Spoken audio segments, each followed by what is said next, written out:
Well, I love speaking with Alex Ebert. It's a complete delight, and it's a pleasure to have this opportunity. And every time I speak with him, it's a wonderful day. And so Alex Ebert, I just wanted to ask you what you've been thinking about. I enjoyed your presentation at the Rosie conference. That was wonderful. I also just wanted to say before we start, there is a consistent thought that develops through all your work, which I appreciate, a certain consistency of this relationship between the limit and the kind of the automatic, the problematicity, the limits are limitless, the freak theory. I think also when you speak and when you think, there is a blossoming logic that is only building with time and becoming more evident in its importance in many different areas. And I thought the conference brought that out. So I just wanted to compliment you in that. And then just ask you what you're thinking about, Alex Ebert. What's going through your mind? Well, I like that you're seeing the consistency there. It's not we were talking earlier about like what is the point at which sort of problematizing something or creating a system runs rampant and becomes sort of like inefficiently useless or just compulsive. By the way, which compulsivity would indicate automaticity. So graduating from like problematizing everything, and then suddenly problematizing everything is your automatic state. So I just compulsively make everything a problem. Like, these are potato chips, but are they potato chips? Like, are they really potato chips? And then you end up in the state of apophenia where you're seeing patterns everywhere that don't exist. And then that is a manic schizophrenic state in which you're liable to then completely self-destruct. And we see that happening quite a bit everywhere. People call them conspiritualists or whatever. You have these sort of people who just think that everything is a conspiracy. And of course, that is its own cope, where you're compulsively turning everything into a problem because it somehow gives you a sense of power, right? So to create problems is to empower. Yeah. And so you feel empowered and conscious and awake and woke in a state in which everything is problematic. Because when you're in a state of automaticity, you're in the state of the sort of low, and you feel disempowered because you're not engaged in an active sense. But then you can go all the way through the problematicity, through the awakening process, into a state in which being awake is itself compulsively automatic, which then turns you into a fried brain. One of the obvious aspects of this is that the most energetically efficient operation for any machine, any operation, is that operation which is operating automatically. That operation which is not constantly in need of tinkering, is not constantly in need of recalibration. That system which is operating automatically, in which I know that this is a basketball in my hand that you can't see. So that when I'm playing basketball, I don't stop mid-dribble and go, what the fuck am I doing? What is this? Oh, right, it's a basketball. That would be highly inefficient, right? So my brain instead just assumes basketball, and then I get into a state of pure automatic symbiosis with my environment, and I enter what? The most absolutely efficient human state possible, that we call the zone, where you're just like, everything is an extension of your being. So it's highly efficient and beautiful to be in a state of automaticity. When you break out of it, it's highly inefficient. You're wasting a lot of free energy, and your brain doesn't want to do that. And yet that is the pathway to critical thinking. That is the pathway of the philosopher. The philosopher has to break with the automaticity, break with the ergonomics and efficiency of the automatic symbiosis with one's environment, and say, wait a minute, maybe this environment isn't quite right. Or at least maybe there's something else here I hadn't been thinking of. And then we think about what that might be, and we might develop a system. And then we start coming on podcasts like this, and we start spewing that system automatically, because we have ingrained it so deeply, it's become second nature. We've worked through the problem until it's become automatic. and we begin talking about it automatically. Otherwise, honestly, these sort of podcasts wouldn't be that interesting, because we'd be going, maybe, we wouldn't be compelling. You don't want to see a Michael Jordan who's not in the zone, who's thinking constantly and overthinking. And, that's interesting to see a great player play like shit. But what we would really like to see is him in the zone, exceeding his own epistemic capacity. And that's where I want to start talking about power. Because when you ask me what I've been thinking about recently, I've been thinking about power. And just staying with Michael Jordan for a second, he's so overused in philosophical conversations, by the way. He's just like the go-to guy who was in the zone. All right, you look at his body, let's say, in his musculature, and you look at his training and his lifetime of being with a basketball and so on and so forth. Does that equal his greatness? Does that equal his power? Can you come up with a sufficient epistemic explanation for the phenomenon of Michael Jordan? Can you create a one-to-one relationship there? Well, he did this, he did that, he did X, Y, and Z. He's comprised of X, Y, and Z. These are his synapses. Let's get really granular. These are his synapses. They fire like this. Could any of that account for, in full, the magic of Michael Jordan in the zone? Right? Game 6. He's got the flu. He comes up for the shot, wins the game at the buzzer. Does any of that account for that? Well, probably not. Now, when I say probably not, I don't mean Michael Jordan in a petri dish. I don't mean Michael Jordan in a hermetically sealed, objective observation deck. I mean Michael Jordan being witnessed by a bunch of people in a stadium and then a whole bunch of people after the fact. I mean our experience of Michael Jordan. Where does the power occur? It occurs somewhere between the explanation and the application. It occurs somewhere between the epistemic limit, or the epistemic aggregate of all the information we have about a given character, and then the phenomenon of that character as witnessed by not only the audience, but by themselves. That power does not begin or does not occur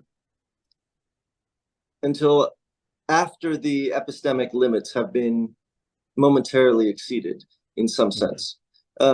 So, for instance, if we were to witness Michael Jordan and be like, oh, I see how he's doing that, X, Y, and Z.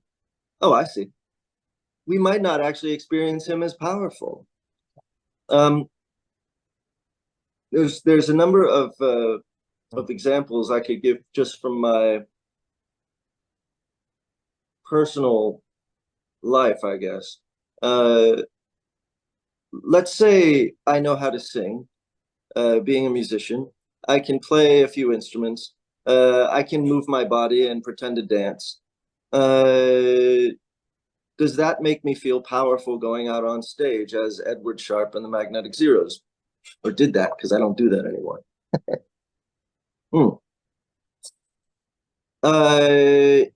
No. It maybe made me feel a little more comfortable that I knew that when I opened my mouth, I could hit a note that I wanted to hit. But does that make the audience feel like I'm a really great performer? No. We've all seen musicians who are perfect. We've all seen singers who can hit the perfect note. Does that make them powerful? Did we have an experience of awe? Did the performer exceed our epistemic expectations? We expect that someone's going to hit the note. After all, they said they're going to come out on stage and play a song for us. We expect that they're going to play the right notes. We expect that they're going to play in the right time. And so they do. Is that what produces the sensation of power? No, I mean, sufficiency is not power. Power is when something occurs beyond the scope of epistemic explanation, in which the application of that explanation exceeds the explanation itself. You know, and this comes back to the whole is greater than its parts and so on. There is something in which the aggregate activity exceeds its epistemic parts. And that's the moment at which we feel power. Now, I should say, though, not all wholes produce power. So this isn't going back to some sort of Aristotelian notion of wholes and parts, because we very often experience a totality of expression in which we do not feel the power. We feel like, okay, that was sufficient. That was exactly what I thought, or that was not sufficient, or that was bad, or that was good, or that's a really clean painting. Oh, wow, that painting really well represents the beach. What a perfect representation of the beach. But does it have power? Right. I mean, this is the problem, especially with visual arts. This occurs all the time, and I think we all have a sense of this, where we can witness someone who's a very fine artist and very well represents whatever it is they say they want to represent, especially when it comes to hyperrealism, photorealism. But did we experience any sort of awe? Were we really, truly affected? Or were we just epistemically impressed? Were we impressed that they could do the thing, but did we not feel awe when we were confronted with the thing? And if there is no thing, which is no expression, which is in excess of its explanation, and I think that's maybe the best way to put it. By the way, when you ask me, what am I thinking lately? I'm thinking all of this is all extemporaneous. Like this is in real time. This difference between, what did I just say? Explanation and exhibition. And kind of the, yep. Explanation and exhibition. And that there must be a gap between explanation and exhibition, or we don't feel power. So, you know, and it's funny, like what science is attempting to do, and this is why I wore the turtleneck today, is that so if we go back to, like, you know, the Bacon-esque sort of knowledge is power, which then, you know, has its lineage all the way up through Foucault and so on. I think we may want to just totally invert that. Knowledge erodes power. We don't particularly like being and witnessing power. Why? Because power is mystery. Power is disempowering for some. Power ensconces us in the indeterminate gap between explanation and exhibition. Between explanation, or between epistemology and phenomenology, wherever that gap is, we experience power. We experience the indeterminate. We experience power within ourselves, of course, in the same sense, like, you know, the unconscious is the seat of power, because our relationship to it is blockaded by insufficient epistemic understanding of ourselves. And so we have a certain power over ourselves. Our unconscious wields a power over ourselves that we are constantly trying to suppress. I mean, the whole mechanism of self-suppression, in a lot of ways, is again the erosion of power and the attempt to attain explanations for ourselves that explain our power away that do not introduce power to us that we may wield, but instead erode or dissipate power such that we can operate in the world more comfortably. And in that sense, viewing power both from the experiential part, when I was talking about Michael Jordan, when we experience his power, we're not experiencing his, the particulars of his muscle and his synaptics and all of those things on paper, on a graph. None of those things would create a sensation of power unless we didn't understand those things. I mean, we can also produce a sensation of power in others by being epistemically obfuscational. We can use really big words like obfuscation and produce a sense of power in others. Why? Only to the extent that they don't understand the words we're saying. You know what I mean? If they presume that the words we're saying are beyond their pay grade, and we can produce a sense of mystery or awe or confusion, then we can produce a sense of power in them. And to confuse, in some sense, we've seen this with, all sorts of political endeavors, is to produce a sensation of awe or power in the other. But this is why we love the idea that or not love it, but there's very popular the idea that the masses are confused, and there's this big sort of Sarkovian, the theater guy with theater training who came, Surkov. Anyway, anyway, he had the to confuse is to control, basically, and so you fund a whole bunch of oppositional groups, and then eventually the whole point is to reveal that the government funded those groups, so that eventually you're just like, okay, well, I don't know what's going on, but they do, and thereby I give up. I'm confused. They have the power, and because I'm confused, I don't, and because yeah. Anyway, so where was I? Anyway, so yeah, I'm curious how this mixes in with I missed your lecture the other day at Cadell's Philosophy Portal conference, but I'm curious how this folds into your own conception of power. And I'll just reiterate that the idea that knowledge is power, what I'm suggesting here is sort of an inversion where that is, by the way, this is an inversion not just to problematize something randomly, but this comes from me considering power from the phenomenological vantage, the experiential vantage, where when we experience power, what is that? When we see the Grand Canyon and we feel a sense of power, what is that power coming from? It's not coming from knowing, well, this is 50 feet wide and 400 feet deep. The data points don't produce the power in and of themselves. There is something beyond the data points. There is something which is in excess of the explanation, which is held within the exhibition, that exceeds the explanation. And in that gap resides the power. And the larger that gap, by the way, the greater the power. So the more I am in excess of my own capacities, yes, I can play the piano, but the more that I produce a moment which is in excess of my of what we would commonly understand to be the epistemics of my know-how,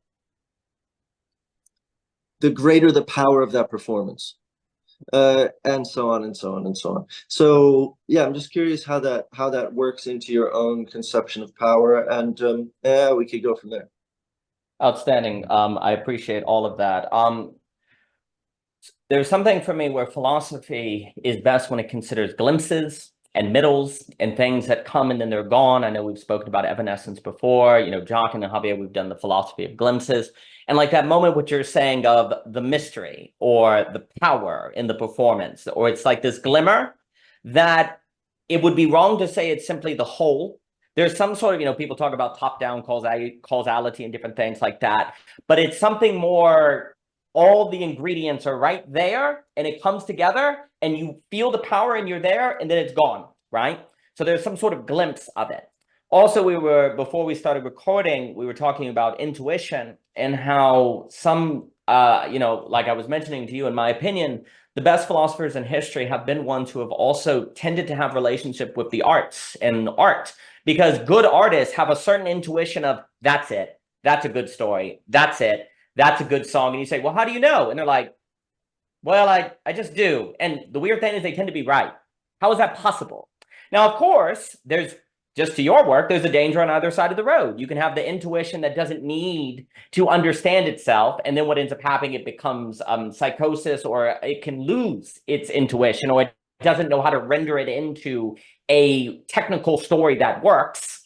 You could kind of follow I like to think of the career of James Joyce in this way, from The Dead to, I think, Ulysses is a masterpiece. But by the time you get to Finnegan's Wake, he is so taken by the intuition, and actually I think it's overdone by its own knowledge, that it destroys the artistic experience, which you see actually in The Dead, or you see in Ulysses, if you grant me that. But there's this interesting ability where a good artist is able to tell, yes, that's it. And likewise, the best philosophers have this weird ability to intuit, this is what we need to philosophize. That's it. And you say, well, how do you know? And they say, because I do. And what's interesting about them, that does tend to be distinct from, say, the analytical philosophers. The analytical philosophers traditionally have tried to create a formal system, or kind of system, that it's not based on an intuition of something important. It's trying to be more of a monotheory, a theory of everything to explain everything that everything can fit into.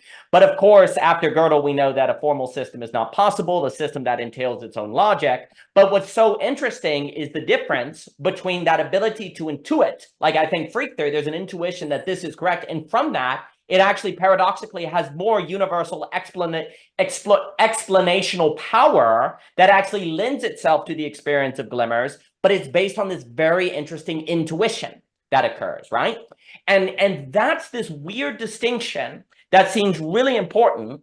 And you have to have this ability to sense the power. Yes, this creates power, right? For me, what we talked about with Hegel and Juvenal and different things is that he talks about the loss of the middle, where now what ends up happening is you have the upper, which we can associate with government and corporations and all these things. The middle would be like civic associations, Lions clubs, YMCA, churches, etc. And the low is the individual that he talks about. And for Juvenal, what he says, if you look at the history of power, following government power, what it has done is it's been the upper, the government, teaming up with the lower against the middle. So the government is freeing individuals from the tyranny of civic associations that restrict individual liberty and expression. So like church can oppress people, et cetera, so forth, right? Because what Juvenal is interested in is how is it that the government or the modern state has become so powerful in this governmental sense, and yet people have experienced it as an increase of individual liberty. So they haven't actually felt like they've become weaker, because, well, it's like that because they've been freed from the middle. So they, the upper has genuinely freed them. And critically, this is a genuine ethical advancement, because the middle was the feudal lords or the chieftains back in the medieval age. They were genuinely oppressing people, right? So this is a genuine ethical advancement. But then the king, going back to when he's talking about like the right of kings, because he argues that the divine right of kings is overstated. He says kings were remarkably weak. Like if they wanted to convince people to go to war, they had to negotiate with all the chieftains and all the churches and convince them how it would help those people. He couldn't just say, go to war. The people would be like, no, until he removed the chieftains and then could say, well, this is in order to spread Christianity, or this is for nationalism, like these giant kind of universal premises that could then send people off. He no longer had to convince them that it would provide land or food or be good for their localities. So the argument, and this you could look at A.C. Conyers on this, Juvenal, Livingston, etc., on the history of the growth of totalization, right? So what ends up happening is you lose the middle. And the problem is now that I would like to argue is the question of the regaining of the middle, but in a manner that does not restore previous forms of oppression, like we've talked about before with belonging and so on and so forth. What's interesting to me is that middle is where I think power is found. And I think the middle is where the experiences of power that you are describing can happen for people, because they are places that could be gathered to have that certain effect. In a social order that does not have middles for people, is going to be difficult for people to have those experiences of power, to have them regularly, and to have them in a manner that would define their regular life. Because what ends up happening too, what's so interesting is like that experience of power, like you were saying with Michael Jordan. There's a way in which like Washington, D.C. is really powerful, but since people don't feel like they have a participatory relationship with it, or they don't understand it, but in a kind of bureaucratic way, it is not the same experience of power as is Michael Jordan, right? Because when you experience Michael Jordan on the court, you're experiencing a power and you don't quite know how it's happening, but that's actually the magic. Whereas when you look at K Street or Washington, D.C. or the Pentagon, you don't understand how they're reaching these decisions, but you actually are alienated by that limit of understanding. Please. Yeah, I think power is solely unreasonable. And the middle had unreasonable power. It had literally, it refused reason. It refused any sort of set of epistemic reasons why it would have power. The priest does not say, I have power because I studied a long time and thank you for giving it to me. And obviously I earned this right because I am a vassal of God. Shut the fuck up. That's all you need to know, buddy. Like, we come up with an unreasonable excuse. And the middle had this, especially feudalism, feudal lords and so on. And then especially, monarchies and so on, being descended from the blood of Christ. I mean, you had an unreasonable power. Yeah. Unreasonable meaning you create some terminal after which the line of questioning stops, and that terminal usually is created within a single line of reasoning. God. Why? God. Yep. No more questions. And so that sense of unreasonableness produces that sensation of power, because part of you is like, is that true? Oh, wow. And even if you don't know, even if you think it's not true, the fact that someone has unreasonable power, it's like the Pete Davidson phenomenon. Right? People are like, but he's too ugly. He has unreasonable power. It must be the size of his penis. But we don't know. He's got some zhuzh that we don't know about. We don't know what it is. He's got unreasonable power. And that is the experience of power. When you see a little guy box a big guy and the little guy beats him because he's got unreasonable power. You see this all the time in boxing, and they talk about it and they never have an explanation for it. They just say things like, he's got a hard punch. And the other guy's bigger, the other guy's stronger, the other guy has more muscles, the other guy weighs more, but the other guy, the small guy, has a stronger punch. Now, why is that? It's unreasonable, and so therefore he's powerful. There's some aura of power. And when we talk about the middle, coming back to your notion, the middle always had unreasonable power. Whether it's chieftains, whatever, there was a suspension of disbelief that was required in order to engage with the power. And that very suspension of disbelief itself is the seat of power. Yep. Now, what I find interesting is that the compulsion, this is a very interesting potentially explanation for the recent and increasing compulsion to assign unreasonable power to top tier government, or to government, as you say, to the top level of, I would say, societal force, let's say, as opposed to power. So let's just say, well, the government is a bureaucracy. I understand their power epistemically. I'm like, yeah, bing, bing, bing. I can follow all the lines. I don't assign them power because it's not unreasonable. In fact, I voted them in. I get to vote them out. I understand all their reasons. They have to explain them to us, and so on and so forth. And we erode the middle. We get rid of power because, as I said, also not only science, but apparently also politics. The purpose of the progression of politics is the erosion and dissipation of power, by power, I always mean unreasonable power, because there is no power that is not unreasonable. And so the dissipation of the middle was always seen as progress. And yet maybe we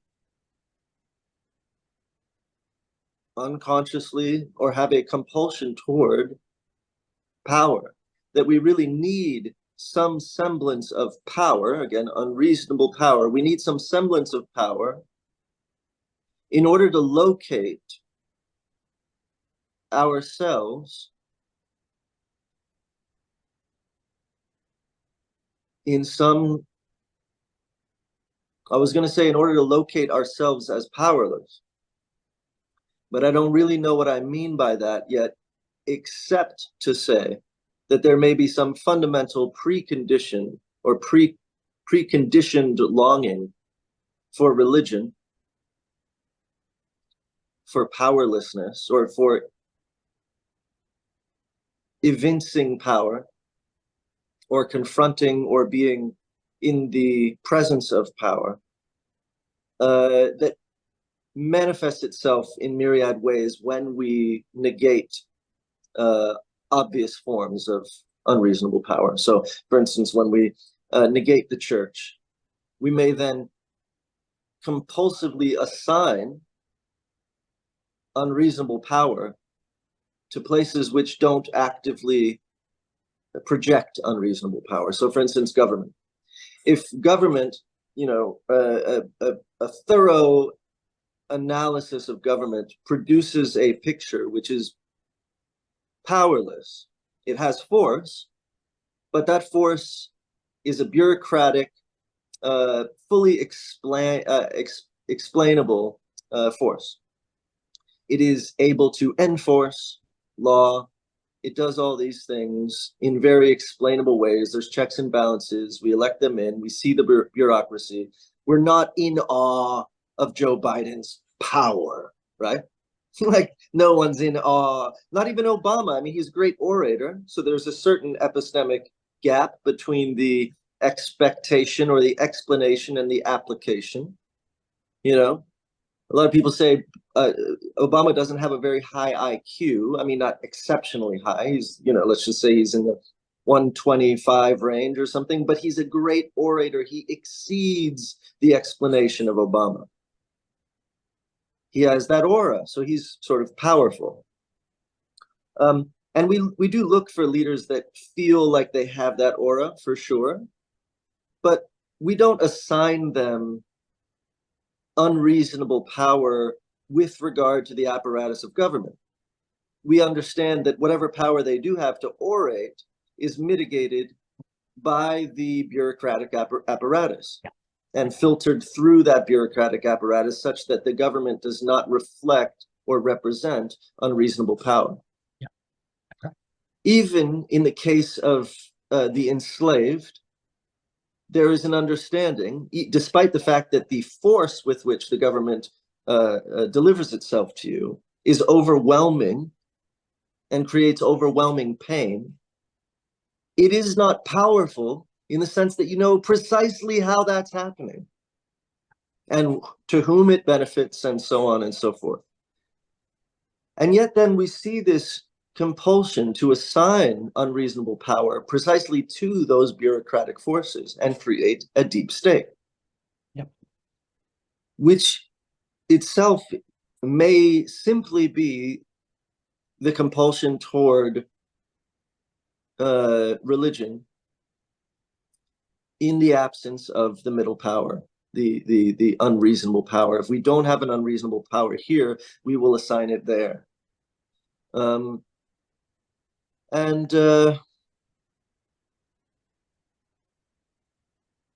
then, of course, I think the phenomenon of Donald Trump, I mean, Donald Trump is a great example of unreasonable power. And if you just looked at the guy and you just heard him talk in a vacuum, and you remember, we all remember the way that society viewed Donald Trump most of us viewed Donald Trump when he first tried to run for president. This was before, and I'm not even talking 2016. I'm talking like he was considering it way earlier, and it was during Obama years.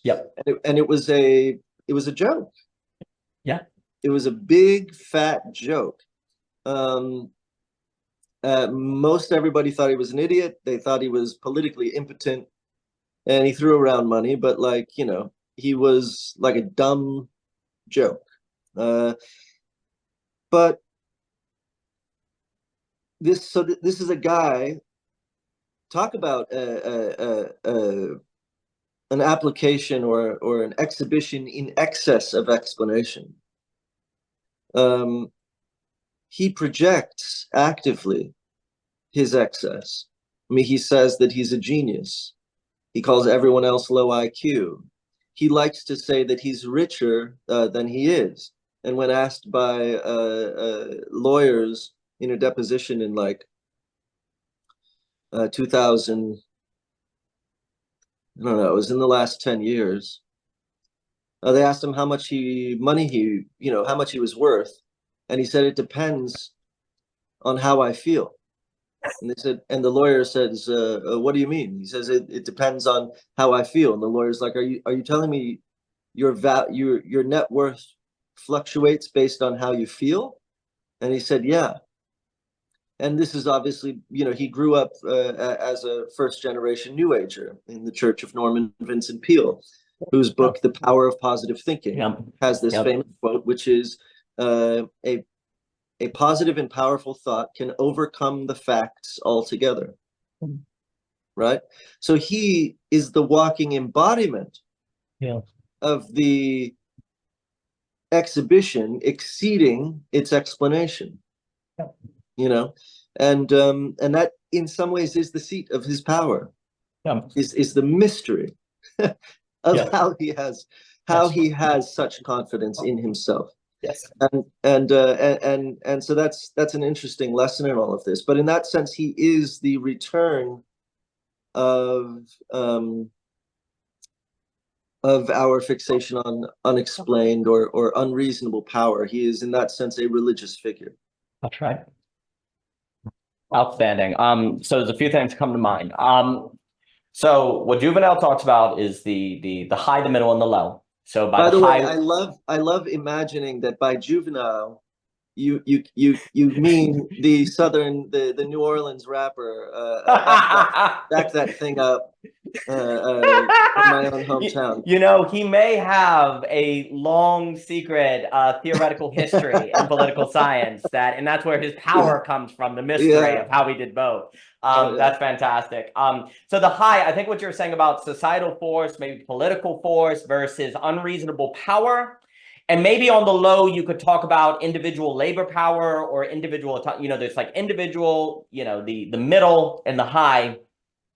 What's very interesting, what you were saying about unreasonable power, you know, I'll talk about non-rationality. And a lot of that is inspired by the thinking of the Counter-Enlightenment, the Scottish Enlightenment, Vico, Hartman, all these people that said the following.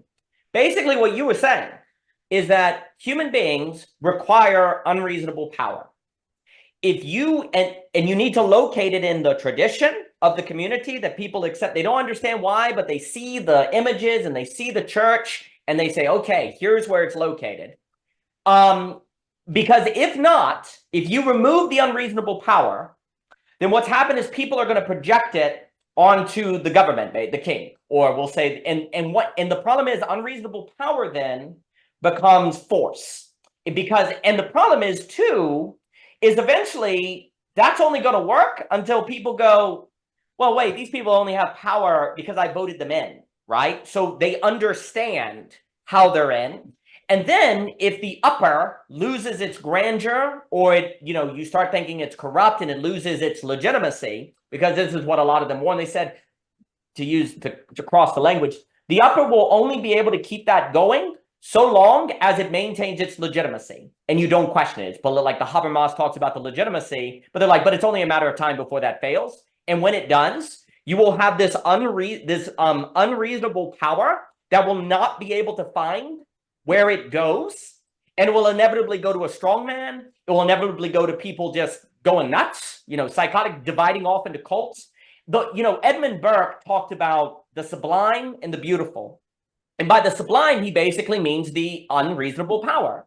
And you can kind of associate it with some of the kind of stuff like, some people associate it with the death drive, this kind of idea that there's this sublime drive in human beings to locate an unreasonable power, to find something that you sense, but you can't bring into reason, or that kills it. And for Edmund Burke, that's where he talks about you need theater, you need art, because that scratches the need for the sublime, because you get this sense of an unreasonable power in the great artistic experience, right? Like you were saying that in the theater. And so what Edmund Burke was warning is, hey, if you have a society that doesn't fund the arts, destroys the arts, like laughs at the arts, it doesn't provide ritual, it doesn't provide a middle, because all of these things will provide the middle, then the sublime will be uncontrolled. It won't be contained. It will be unleashed. And for Edmund Burke, he's basically predicting the French Revolution before the French Revolution. He's saying, actually, what's going to end up happening is society is going to destroy itself because it won't have a place to locate that necessary and unavoidable need for unreasonable power. And it will look as but here's the other key, he says, that unreasonable power, and this also ties to Juvenel's work, that unreasonable power will likely be directed by the upper toward a genuine injustice. That's the key, because the upper is going to look down and say, oh my gosh, there's an unreasonable power we can't contain. What do we do with it? Let's direct it toward the corrupt church. Let's direct it toward the slave owners. Let's direct it toward the evil people, the bad guy. This gets into Smith and all of that.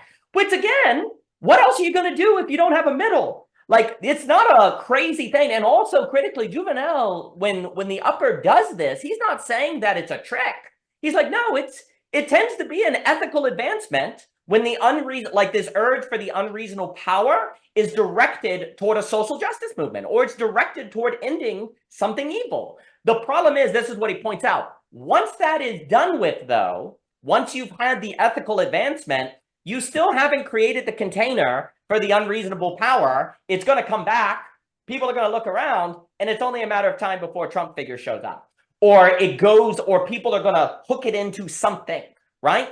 Or they're going to create their own mystique. They're going to create their own cults or conspiracies or something that's going to create the effect of the unreasonable power. Now, what's very interesting, when you listen to David Snowden, he'll talk about, because he does a lot, I think Jesuit Catholic thought, and I think it speaks to what you were saying on knowledge as kind of the opposite of power. He points out, and this is true, like in classical religious, like in the Catholic Church, basically you went to church to watch a ritual. There wasn't really a teaching. Actually, there wasn't actually teachings until after the Vatican II, really. Like, you just went, there was a ritual, basically a container of unreasonable power, and then guys stood outside, smoked, and talked about how they were going to take care of the community, right? Like, the main role of religion was basically an experience of a container of unreasonable power. And the weird thing is, human beings, I think the dream, and this kind of gets into Adorno and Horkheimer, basically the dream of the Enlightenment, if I put this very generally, and this gets into the critique of the Enlightenment from the Scottish Enlightenment, was the dream that knowledge would get rid of the need for unreasonable power. Like, that knowledge was power, actually. If you just give people enough knowledge, if you give them enough technology or something, then the hunger for unreasonable power would go away. And the Scottish Enlightenment and the Counter-Enlightenment people said, no, it doesn't go away. There is something in human beings that simply cannot do away with it. And it is an early forerunner of a lot of psychoanalytical thought. Now, I'd have to make that argument and train those things together, but they're basically saying, no, this is a part of human nature and you can't get rid of it.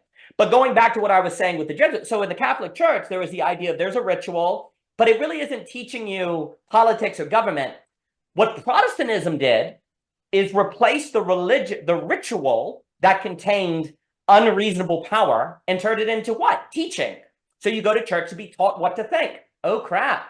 That's not power, though. So that doesn't address the problem of unreasonable power. In fact, it makes it a whole lot freaking worse. And it's not by chance now that I think in America, Protestantism is dropping like a rocket. What's going up? The high churches, the return to ritual, right? The Catholic and the Orthodox. Well, that's exactly what your counter-enlightenment people would have said, right? Because people have a need for the unreasonable power. Now, this is also, though, where Juvenel comes in. So this, you can't get rid of unreasonable power.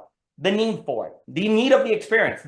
Edmund Burke is like, this is why artists really matter, because, and you want a society of artists and this ability to create these experiences of containers of unreasonable power, because otherwise the need for the experience of the sublime will be unleashed and it will kill us all. So it's very interesting. There's this defense of this massive role of the arts in Edmund Burke. But the other element, what Juvenal then talks about, okay, you get rid of the middle. There's no container of unreasonable power. There is then at that point, because the upper, is going to probably have the unreasonable power projected onto them, which could create effects of tyranny until the legitimacy goes away. The other thing that then happens is the high has to create a whole lot of military power. Conscription, begins to arise, as he talks about. And the armies you get universal conscription, right? Well, once one nation does that, then the other nations go, oh crap, we've got to get rid of our middle too to have universal conscription, because if we don't, they'll have a bigger army than us and they'll overtake us. And Juvenal goes through the history of nations that then got bigger armies and how it created an unleashing of game theory dynamics, where then everyone all around the world gets rid of their middle so that the high has more ability to create bigger militaries. But then once this occurs, what is happening? There's an unleashing of a multipolar trap. So the argument I want to make is that when you get rid of the middle, the upper totalizes, but the getting rid of the middle is an ethical advancement, but now you have the problem of an uncontained, unreasonable power. The middle then begins a kind of race to the top, and you get unstoppable dynamics that occur. Like in the global world, like nuclear power, like the AI, like Forrest Lander, all these people talking about this kind of like everyone has to do what everyone else is doing, even though we all have to get ready for war, even though nobody wants war, because if we don't, then we'll lose the war. But we all convince ourselves that's deterrence. But like the problem is deterrence is also escalation. To deter, you have to escalate, right? And that works until it doesn't, right? I mentioned to you before, I'm always taken by the Cuban Missile Crisis. I think that's a big deal. So if you don't contain unreasonable, if you don't have a middle, you get... Well, just real quickly, when you say the middle makes a race to the top, are you saying the return of theocracy, or what are you referring to? When you remove the middle, what you have is then the upper, the government, the social force. It no longer has to negotiate with a middle, so it totalizes. You get a very powerful state. Yeah. But then you said something about then the middle rushes to the top. The unreasonable power of the middle gets projected onto the top. Oh, sure. But aren't we also talking about the return of an unreasonable middle, then superseding the top, or like let's just project 50 years into the future and say that the reactionary return to a unreasonable middle or unreasonable power reproduces a seat of power, which is the middle. And by the middle, again, for anyone who's just joining in, we're talking about a sort of unreasonable power similar to the feudalistic or religious seats of power of old, unexplained seats of power, community-based seats of power, which are unreasonable in the sense that, like, why do they have power? Well, because God. Essentially, we're talking about religion in one form or fashion. And that there is a reaction, obviously, we're seeing it a little bit now, but a return to Christianity, say, in the West, which then may end up producing a return to theocracy. Let's just pretend, right? Because the compulsion toward a unreasonable power. I guess I was just saying, I thought you had said something about the middle will return, but I understand now you're just saying sort of the projections of the unreasonable power will be projected to the upper. The upper, what are you calling it? The upper structure, the government? Well, Juvenal, he calls it the high or the upper, which you could just say is societal force government. Upper. Yeah, the upper, nothing, just the upper. Okay. Yeah. Well, I should note, like, the argument I would like to make, and I was talking with Cadell about this, so you do have that idea of kind of the fourth turning, right? Where you're in this with the Generations book, with Howe and all of that. And he always argues that history has this kind of cyclical structure. Critically, a fourth turning is followed by a first turning. And a first turning is when people go back to forming community, religion, family, and all of that, and it starts the cycle again. The problem we have is right now where you've lost the middle, and basically, again, what Juvenal is pointing out is the conditions of a fourth turning. You get a sort of loss of communal structure, you get a loss of legitimacy of your leaders, you get a buildup of military, this kind of ultimate feeling of disempowerment, and people tend to then go back, to the conditions of a first turning. Here's the problem. It tends to be kind of regressive. And basically, if we don't take seriously this problem of an unreasonable power, it's going to be set basically in a return to traditional religion or traditional kind of conservative structures that will possibly lead us back to previous pathologies. And I think you're already seeing that, right? Now, I don't mean to moralize, but the question that Belonging Again is interested in is the possibility of a global pluralism that ultimately does not regress. And there is going to be a movement. It's already happening to bring back the middle, but it's not sublative.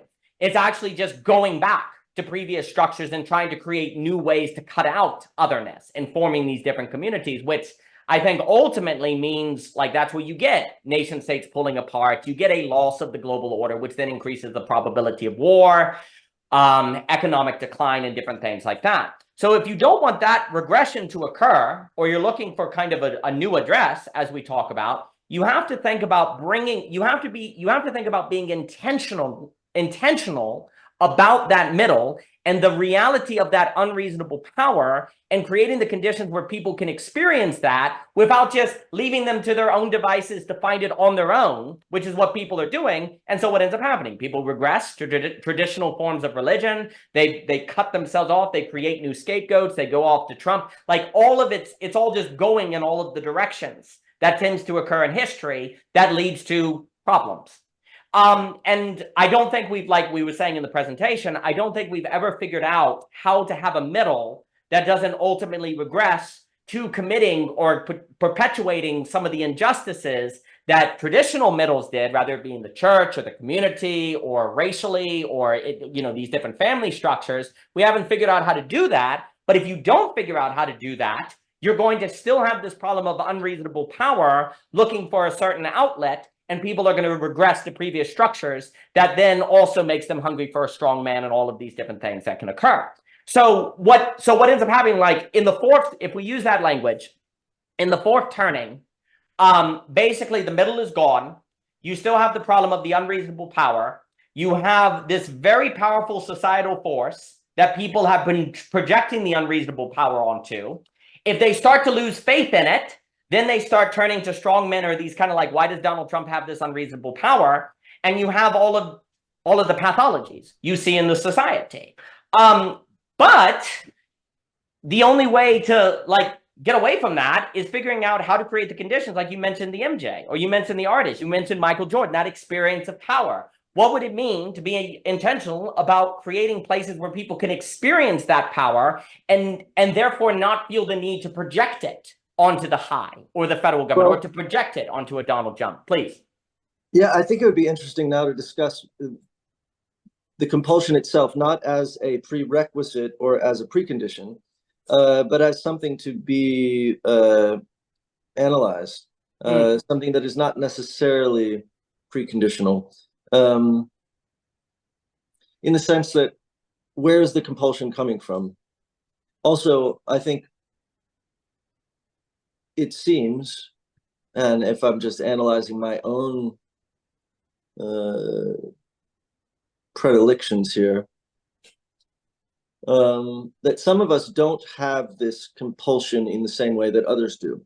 Others, and this may come back to some of the stuff I've been talking about with regard to the liberal conservative divide, and the fact that about 50% of us have more gray matter in our amygdalas, and 50% of us have more gray matter in our anterior cingulate cortexes, and the 50% of us that have more gray matter in our amygdalas, the fight, flight, freeze, fear response center of the brain, tend to want and gravitate toward unreasonable power. Now, there's a very obvious explanation for why people who are more fear-based would gravitate toward unreasonable power. It's that unreasonable power exceeds epistemic explanation. Yes. And thereby produces itself as an ultimate power, as an indeterminate power, as an ultimate power which can assuage the concerns of the amygdala. So if we can find an ultimate power which says that it will take care of us, the very fact that it exceeds epistemic explanation in its application means that it is, that was like jump immediately into sublation, but I want to say means that it is indeterminate, right? Because it is unreasonable as indeterminate, it exceeds explanation. And in its indeterminacy, as you know, as Hegel would tell us, indeterminacy is equivalent to a true infinity. So the power which is indeterminate, the power which cannot be explained, is quantitatively isomorphic to infinite power.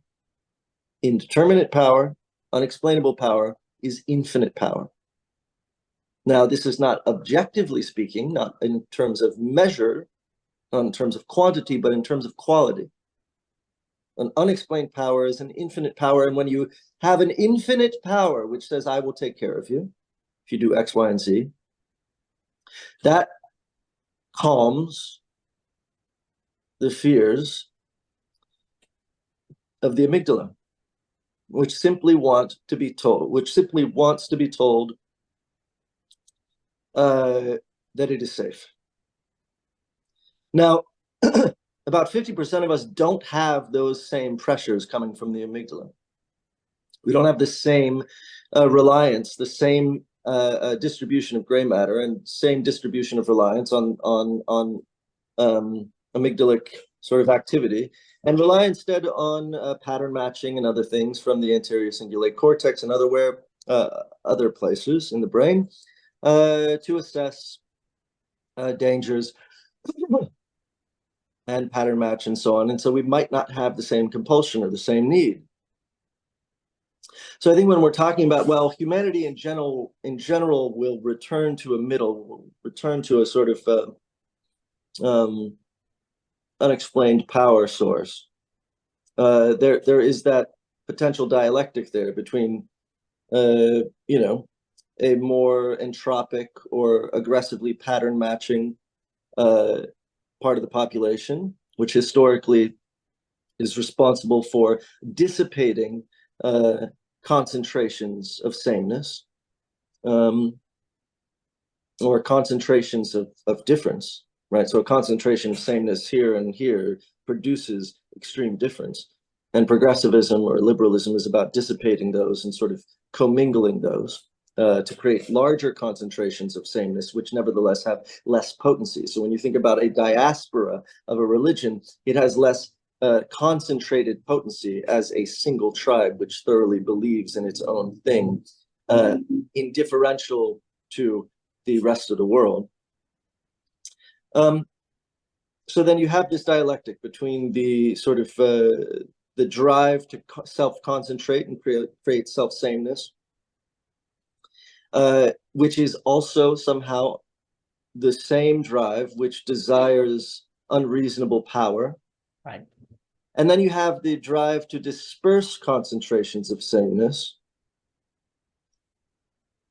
which simultaneously and obviously, in many ways, like the connection here is tenuous, but it also makes a lot of sense.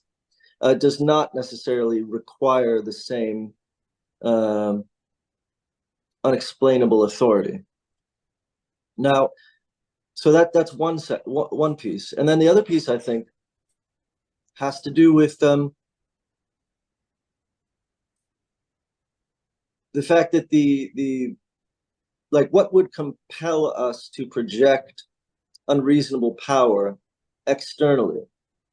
You know, classically, we all understand when someone says, I think you're cheating on me, and we say, are you projecting?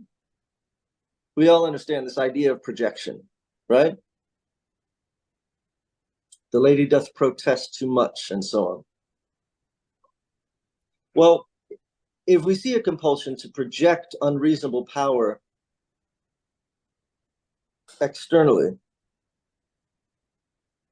we might say that that projection originates in an unreasonable power within the subject, which the subject is trying to suppress or doesn't want to account for, and thereby projects it externally. And of course, that unreasonable power, as I think I mentioned at the beginning of this conversation,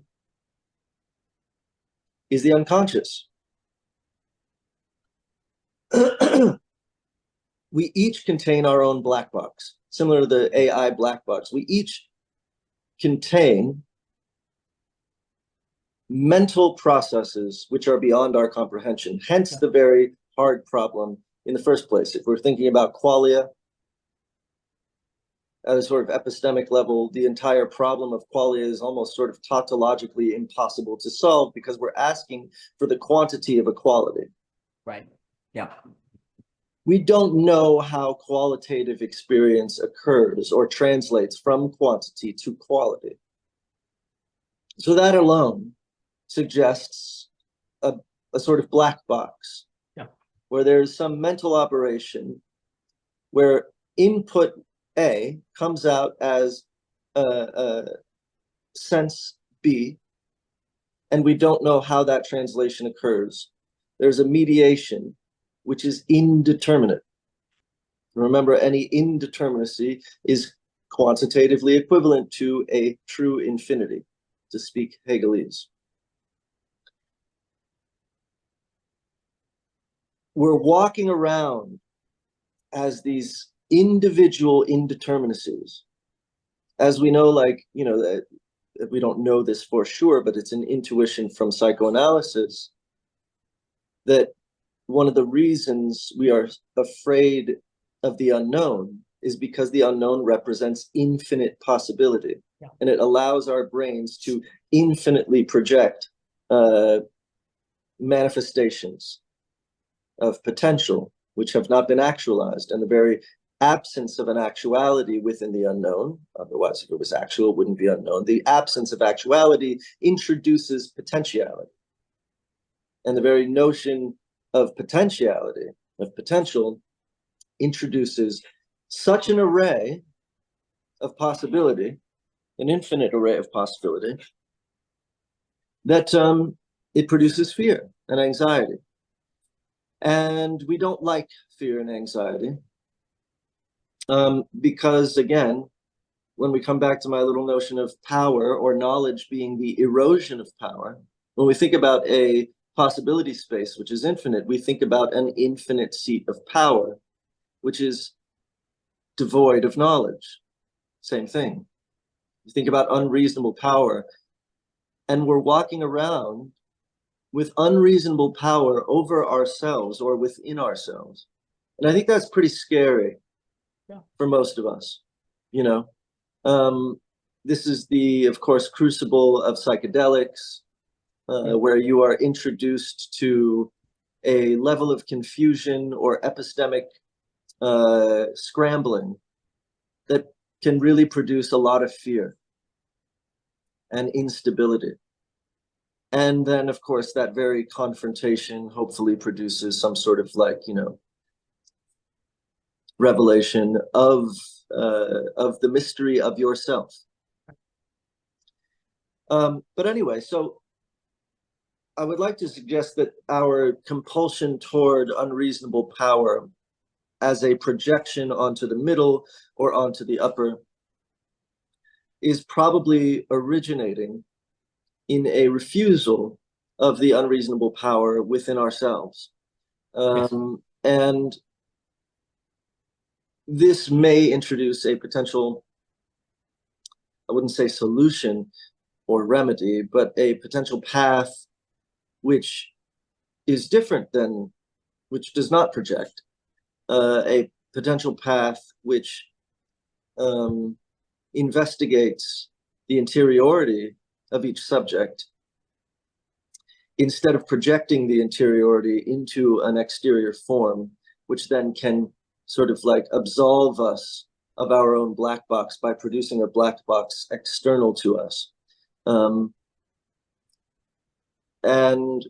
I think this is a very rich, thinking a psychoanalytical construct of power and political power, unreasonable power, and the projection of it and where it comes from, I think is really rich ground. Again, just talking extemporaneously here, and so on. But yeah, just wanted to note that I get slightly uncomfortable when I find myself talking, and also in conversations where we're talking like this compulsion toward religion, essentially, toward a middle, toward unreasonable power, simply is end of story. It's a little like saying my power comes from God, only we're saying you need God, and why? Well, because you need God. But I think that there may be an additional layer of explanation, which nevertheless terminates in the indeterminate. It's not like I'm saying it comes from the fear of the unconscious, and we've explained it, because the unconscious seems to be, as far as I can tell, the final epistemic limit,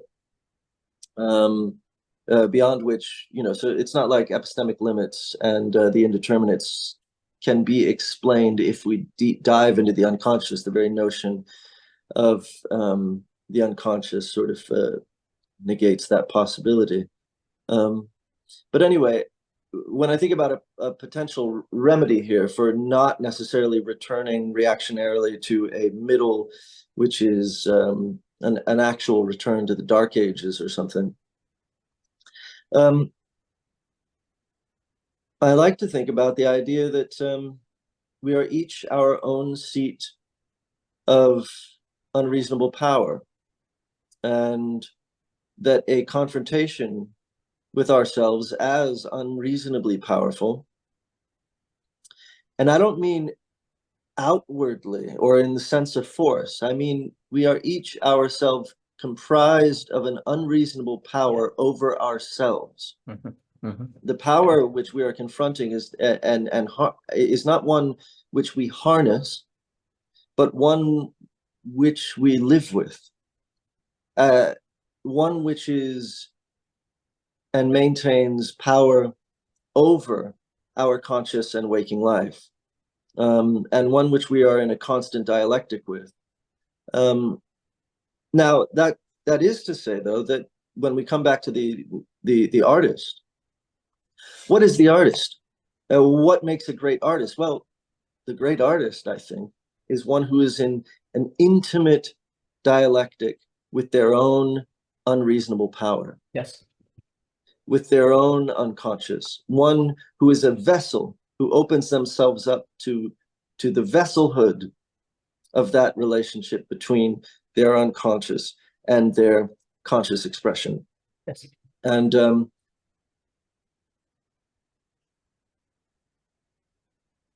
And in a lot of ways, as you know, I view consciousness as opposed to subconsciousness. I view consciousness as a state of confrontation with the indeterminate, which itself is the state of problematicity. A dialogue with the indeterminate, which again is to say with the infinite. And it's a very scary state. And earlier you mentioned art and stakes and risk. And to be an artist, and you said you prefer, or you always gravitate toward philosophers who themselves were artists in some sense. Well, agreed, because if you are an artist, or at least, a good artist, you open yourselves up to that deluge of infinitude, which is the indeterminacy of the fucking unconscious sitting in your own fucking subjectivity, the scary depths, indeterminate depths of your own being. And when you do that, you tend not to project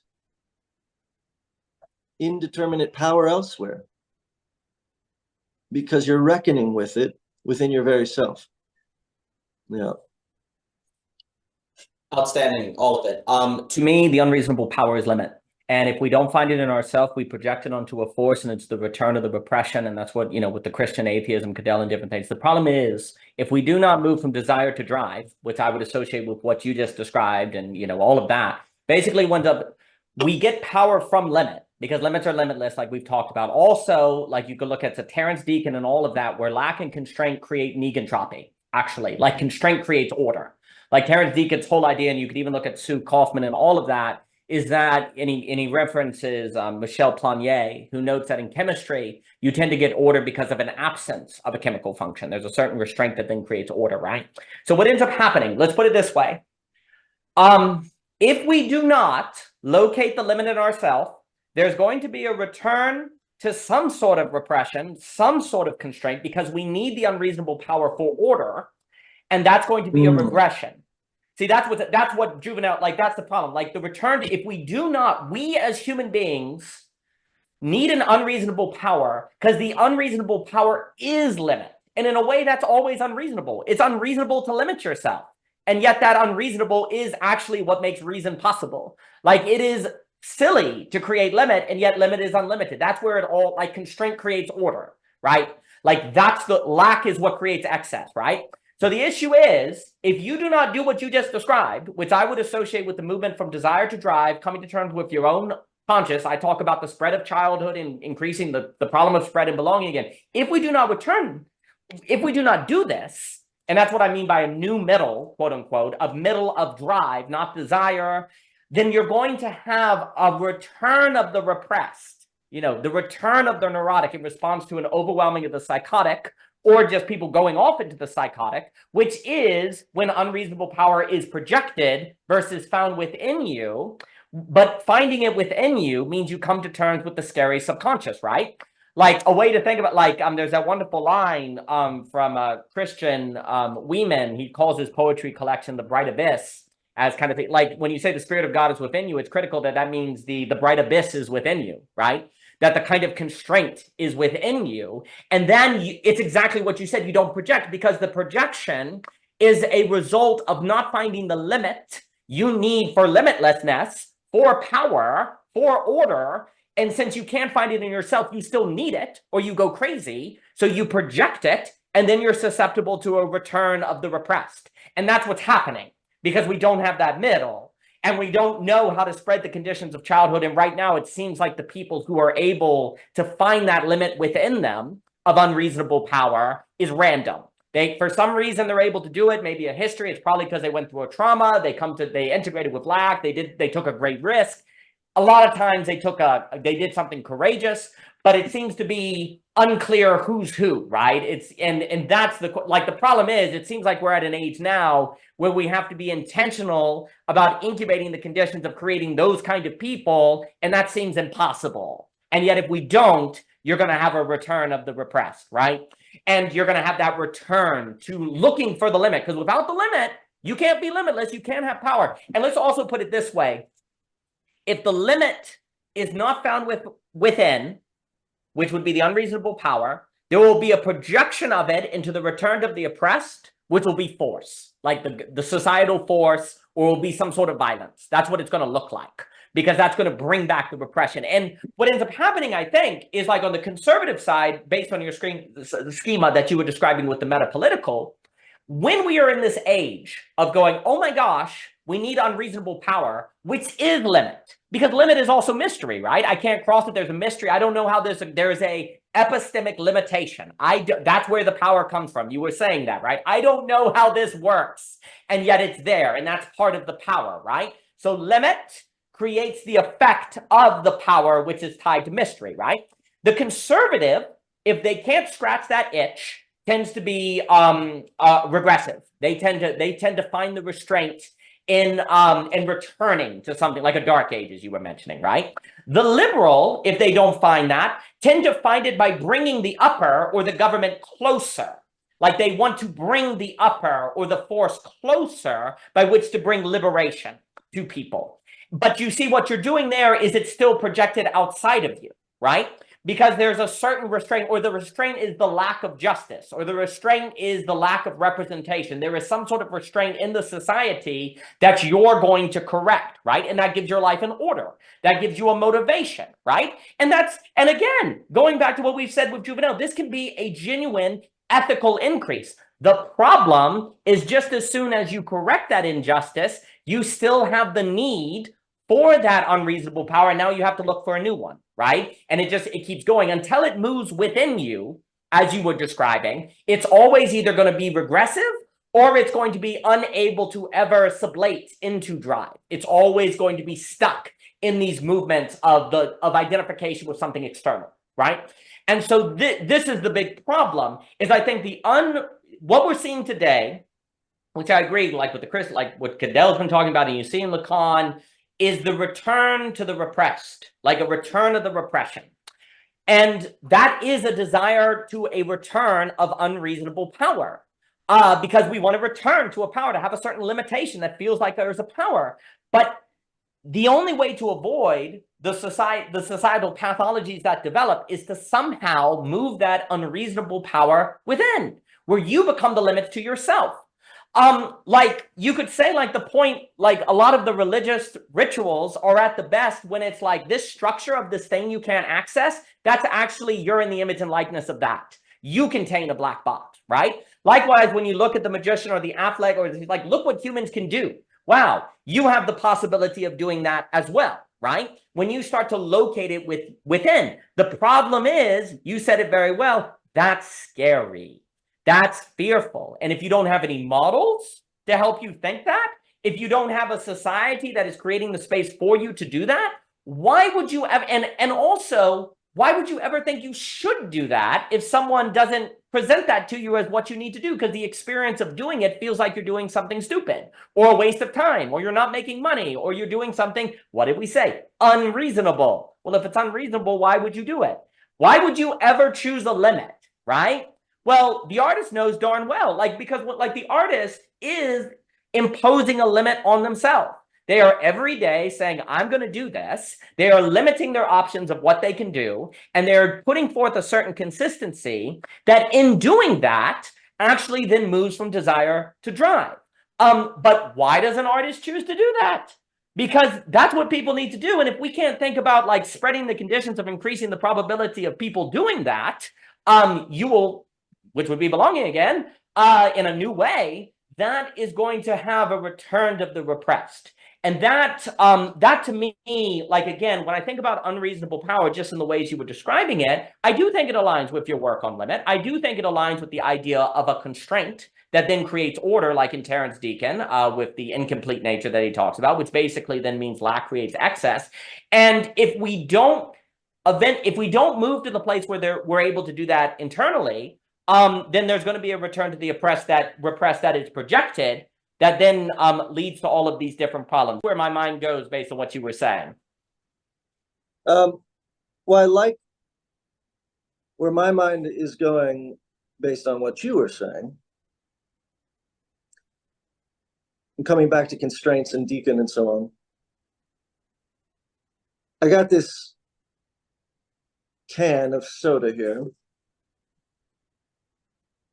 And according to information theory, the communication of the information of this can of soda is contingent on constraining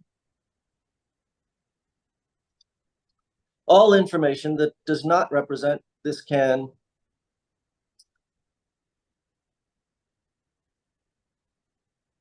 just as all the words I'm saying are contingent on me not saying all the other words that we know, including all the other sounds we know. Meaning that this can of soda is afforded by the negation of the infinity of information minus this can. Mm-hmm. So this can represents simultaneously this can plus infinity minus this can. Yeah, that's good. In other words, this can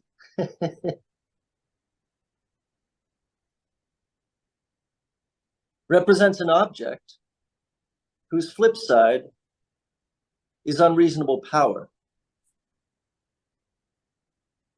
as defined by the idea that an experience of indeterminacy, an experience which exceeds epistemic schematization, produces a sensation of power. So as long as I focus on the can, I won't experience undue power.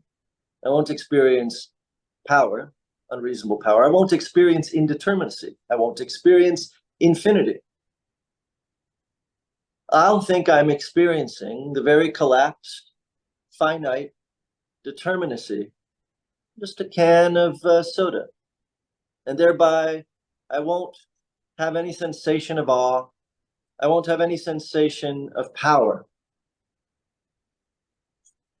I'll negate the power of this can because the can itself negated infinity from my relationship to it and negated its infinity. Yet, nevertheless, that infinity lingers there like a fucking ghost. Yep. So long as I don't put my mind on it, I don't have to think about it. Now, like Greg Henry would say that that proposition, the positive proposition, implies the negative infinity of all that the proposition is not. And that that very lingering negative infinity is the impetus for justification systems, culture, basically. I argue similarly, but in the reverse, that that negativity, that potentiality, that infinitude of information, of unconstrained information, is a prior, comes before the can. I think that's obvious, actually. And that our cognition of that infinitude, of that indeterminacy, triggers the compulsion to constrain information in the first place. But anyhow, coming back to the can as power, and this would please, you know, everyone from Warhol to Zizek to fucking whomever, propaganda. The can is not the can, right? The can is everything other than the can. The can represent anything that we decide it can represent, precisely because on the flip side of the coin of the can, on the flip side of its face, is an infinitude. So if I told you this can represents slavery, or this can represents a good time, or this can represents Bill Clinton, all of those are possible. In fact, our mind would immediately construct relationships to any of those things. Why? Because this thing has already relation to an infinite array of things. No matter what I tell you, if this can represents dragons, you'd be like, huh, interesting. Yeah, I get it. Oh, so like dragon breath forged the aluminum? Like it like melted the rock? Oh, I see. Yeah. We could figure it out. Anyway, so the object, the constrained object, has a relation to infinity on the flip side, but we don't have to think about it because we're constraining it. And on its face, you know, this is the classic Kantian problem, obviously. I'm just rephrasing it, of the object and then the thing in itself being epistemically impenetrable, right? Well, that impenetrable quality of the thing in itself is the seat of power. I'm bringing this up because I'm still trying to get to the fundamentals of our relationship to power, to unreasonable power. And if our relationship to unreasonable power is being mediated and mitigated, really, at all times vis-a-vis objects, and that the collapsing of objects into finite determinate forms negates our interaction with infinite indeterminate substance. And of course that makes sense because then our entire environment and our desire to chunk information into the most economically like ergonomic chunks possible, such that we're, you know, minimizing free energy and all that with our interactions with our environment, then of course we're chunking all of this information, which is to say constraining information, into feasible chunks, such that we can negate infinity at all times, and thereby negate our confrontation with unreasonable power. What's interesting to me is that we would yet nevertheless have a compulsion toward an experience of unreasonable power, and that unreasonable power lurks on the backside of every single fucking object that we interact with, as or in one-to-one isomorphism or equivalency with our very own unconscious, which is itself also indeterminate, and thereby Hegelian perfect infinity. And so, of course, the backside of every object is in isomorphic relation to our own unconscious, and so we're negating both. And so we're in a constant state of subverting our own unconscious, of avoiding it. And so, of course, in classic form, we want to project that somewhere, because it is our greatest fear of ourselves, which we want and seek to project outwardly, so that we have some external form of it. And so that the projection of irrational or unreasonable power outwardly is not merely a cope to deal with our unconscious, but it's a cope to deal with our entire environment, the entire system of objects with which we interact. And yet, if I were to acknowledge the backside of all of these objects as implying indeterminacy and thereby implying infinity, and thereby implying unreasonable power, and live my life that way, which is actually what I try to do. I don't remember to do that all the time at all, but and remember that this whole thing, this whole construct, the whole experience of my life is a brain buster. I mean, it's a very strange, interesting, magical, odd set of constraints which hide infinite potential. Then I think that for myself, I then, and by the way, that's what the artist does, right? They see the piano, they see, okay, it's got these keys, but those keys don't represent its potential. There is something I'm going to do with this fucking piano that extends the piano beyond itself. There's something I can do with this and this and this that extends these objects beyond themselves. That's the idea of art.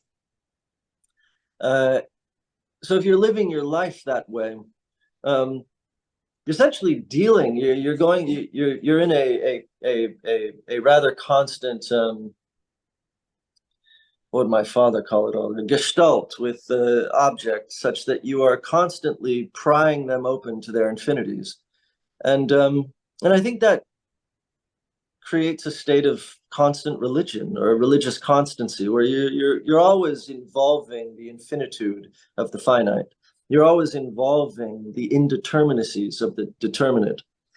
And the extent to which you may feel like you need a political middle, or a projection of the indeterminacies of your environment and yourself, such that you can obviate your interactions with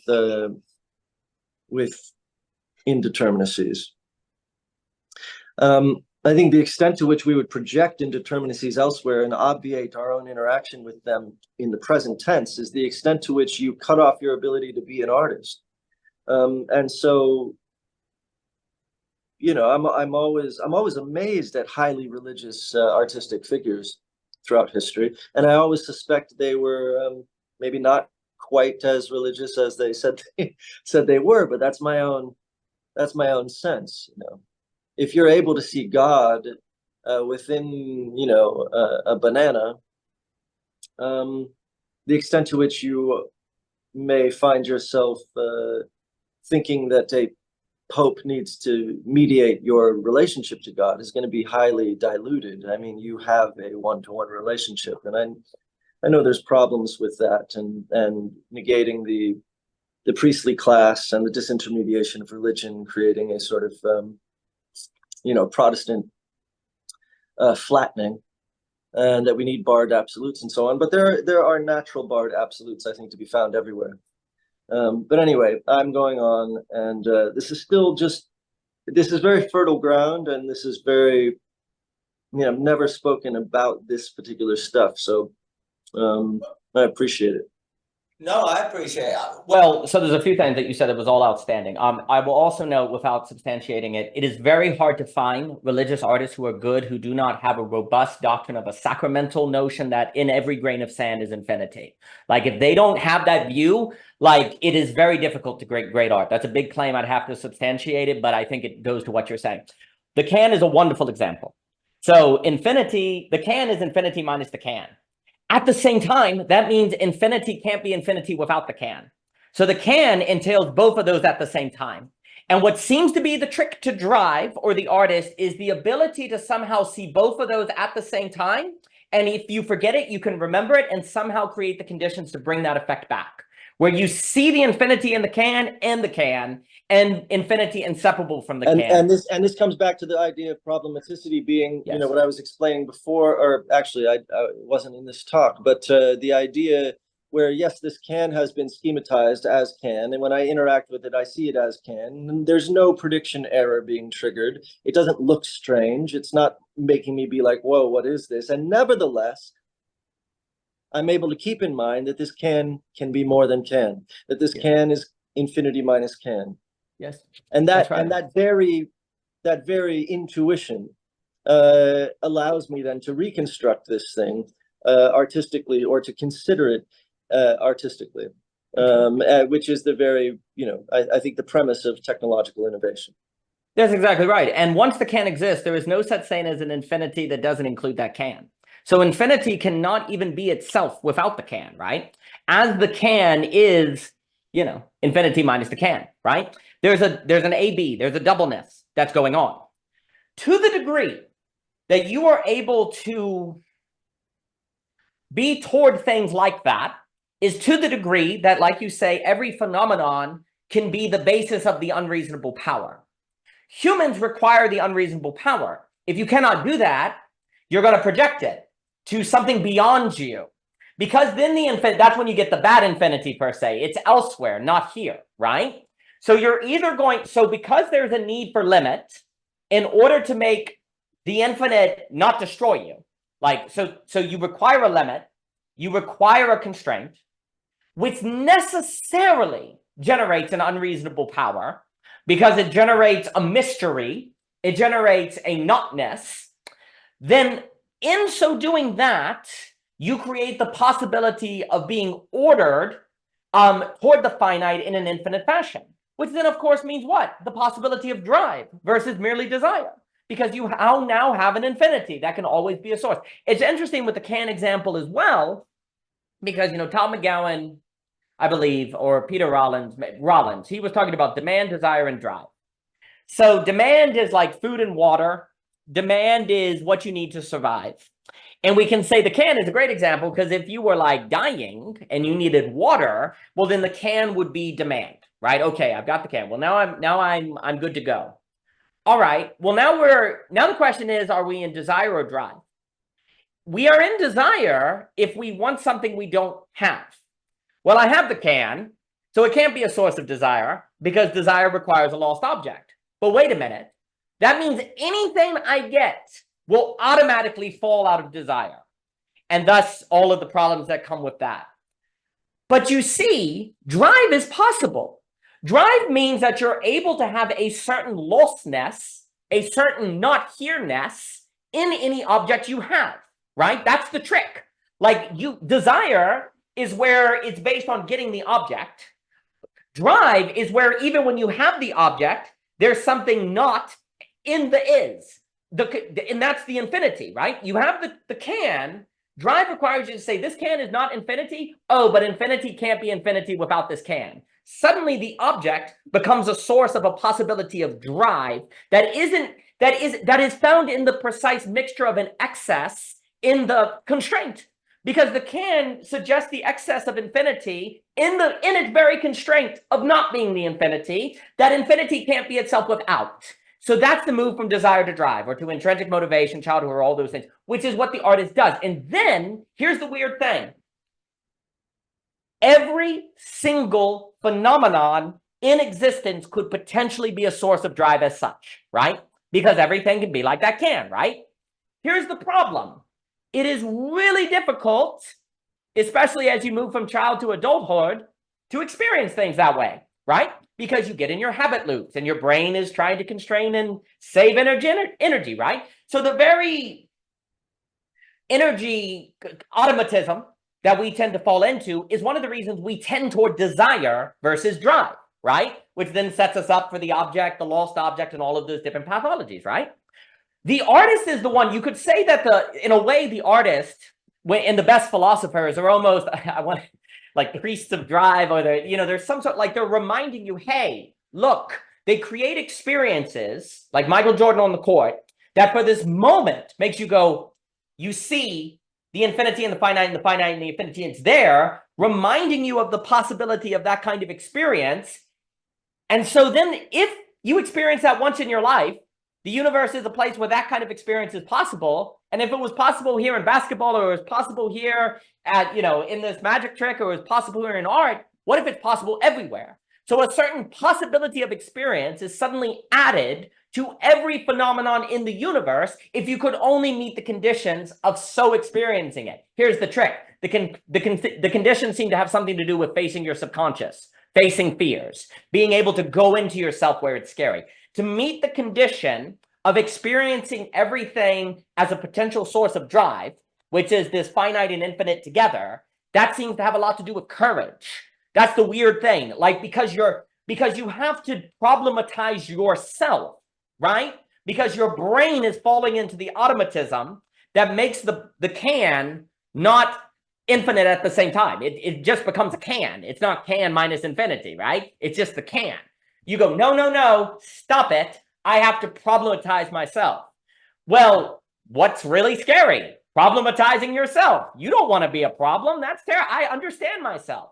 But if you don't do that, then the can can't be an object of drive. It has to at best be an object of desire, which always fails.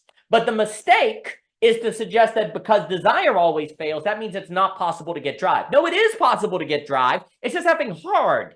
And we've never at scale had to worry about this problem because you haven't had global pluralism, global capital, that gets into belonging again too much. But now you have a situation where the inability to scale drive has an unleashing of various game theory dynamics that lead to all sorts of multipolar traps and different things. I'd have to substantiate that, so I'll back up from it. But the point is, this spreading of drive is a big deal, but who are the people that know how to create even experiences of phenomenon in a manner that turns them into things that suggest the possibility of drive?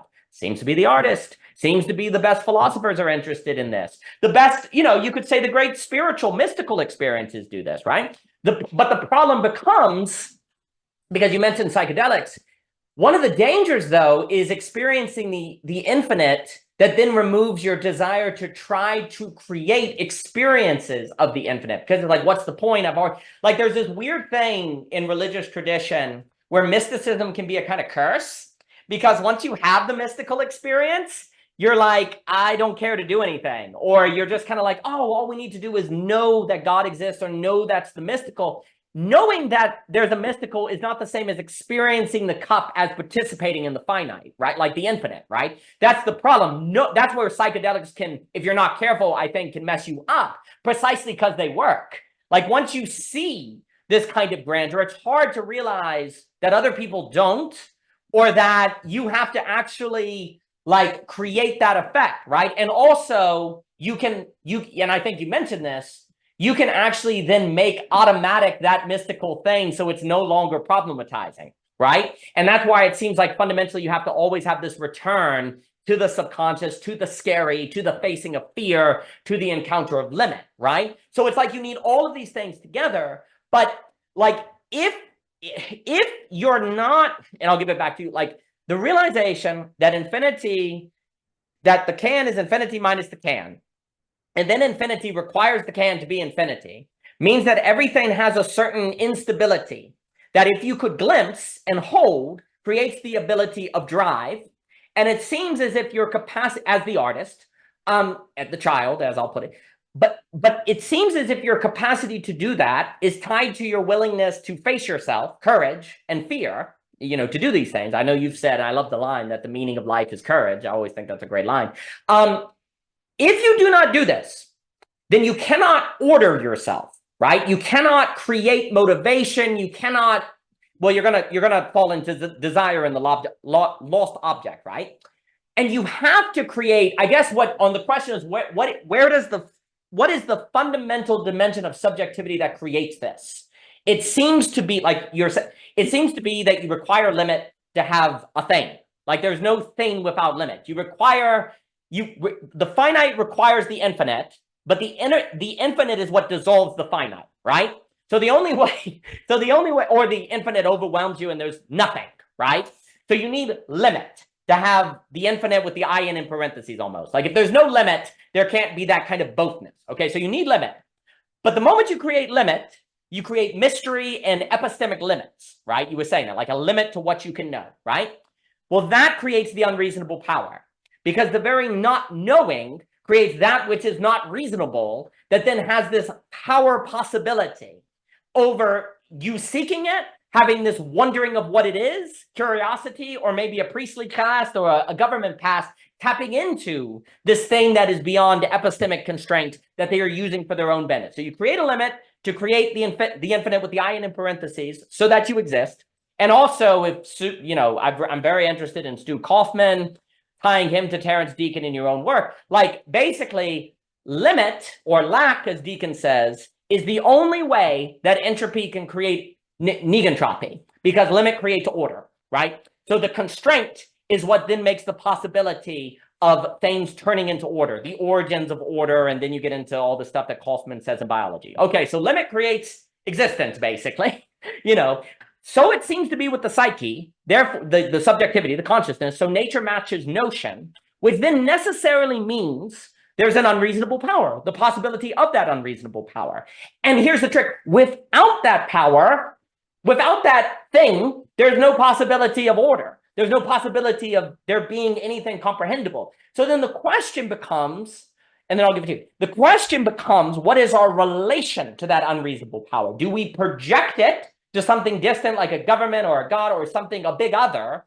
Or do we somehow put it in the thing in front of us and like the can, and experience it as the infinite with the in parentheses, which makes it unstable? And I think the reason we tend toward projection is because it's unstable. The can, in a way, is unstable as itself minus infinity and infinity requiring it for infinity. There's a kind of instability to things, right? That's really hard to hold or to trust in. And because it's difficult, wouldn't it just be more power energy conserving to project it on something far away? Like the spurious infinity preserves energy. Well, it's in this distant place. It's in the government. So I think that's what happens, is because in order to make the unreasonable power be in the phenomenon in front of you, which then helps you move from desire to drive, you have to hold it in its instability, which then means you have to be the kind of subject who can hold instability, which means you probably had to do the training of facing your own subconscious, which is fundamentally unstable. That's the training ground that then makes you able to not really project, but hold. There's like a difference between projecting and holding, right? Like the can, you're holding. So you're able to hold it in its instability because you went into yourself to face your own subconscious, and that you're able to make that be a source of drive. So then you stop yourself from projecting on something distant. And all of this seems to be the necessary challenge that subjectivity has to face if the universe is going to exist at all, because it requires constraint to exist and to create order, following Kaufman, following Deacon. And so then we have to somehow get the ability to do that, and then figure out how to do it with others. Otherwise, I'll give it to you. Otherwise, again, going back to Juvenal, if we can't do this, you're going to have a return of the repression, a return to the repressed that is a problematic all these different things. But anyway, Mr. Ebert. So I'm thinking about the constraint, the form of the constraint. And if the form of the constraint, and as you say, if the form of the finite, which then is the infinite minus the finite, or sorry, that contains on its backside the infinite minus the finite. In other words, the finite is a constraint or a cutout of the infinite.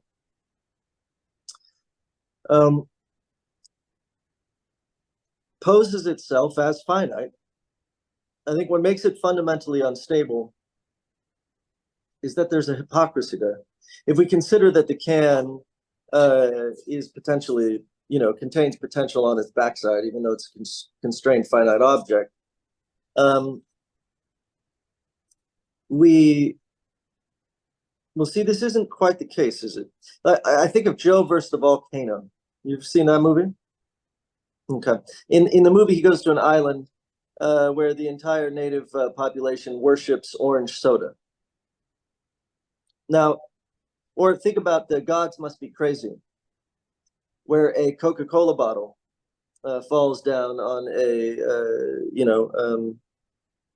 African plain, and this small tribe finds the bottle and begins to worship it for all its sort of strange powers.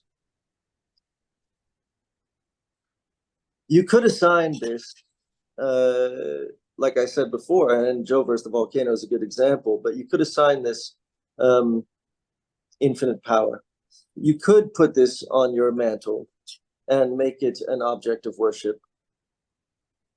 You could also repeat soda can, soda can, soda can, soda can, soda can, soda can as a mantra and saturate your schematic volume of soda can until you experience semantic satiation, and suddenly it no longer simply means soda can. The constraints have been saturated, and it rejoins itself with infinity. And it no longer is the finite object you thought it was. And we've all experienced, as you usually bring up, airplane, airplane, airplane, airplane, airplane. So the finite can have the qualities of the infinite, given sufficient repetition, given essentially sufficient ritual, anything really. But I think that what makes something feel, I'm thinking right now of the Muslim, what's it called? Kaaba, the black box. Yeah. At Mecca, everyone circles. I mean, is there a better metaphor? A black box, right? What an immediately worshipable object. What an immediately unreasonable object. What a perfect seat of unreasonable power. A black box.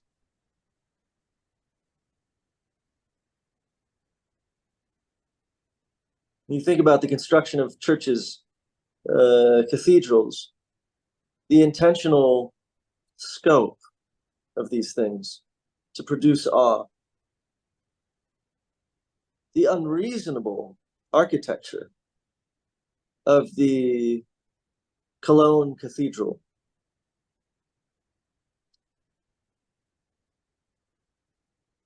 So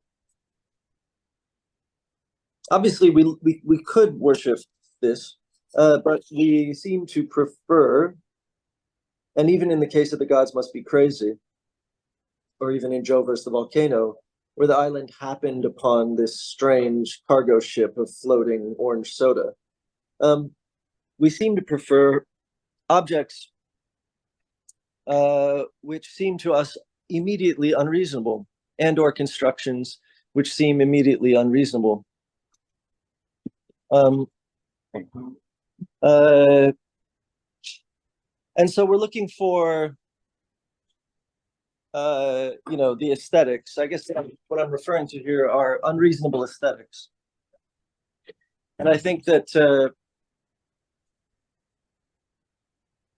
we see a tendency toward unreasonable aesthetics everywhere. Whenever we look at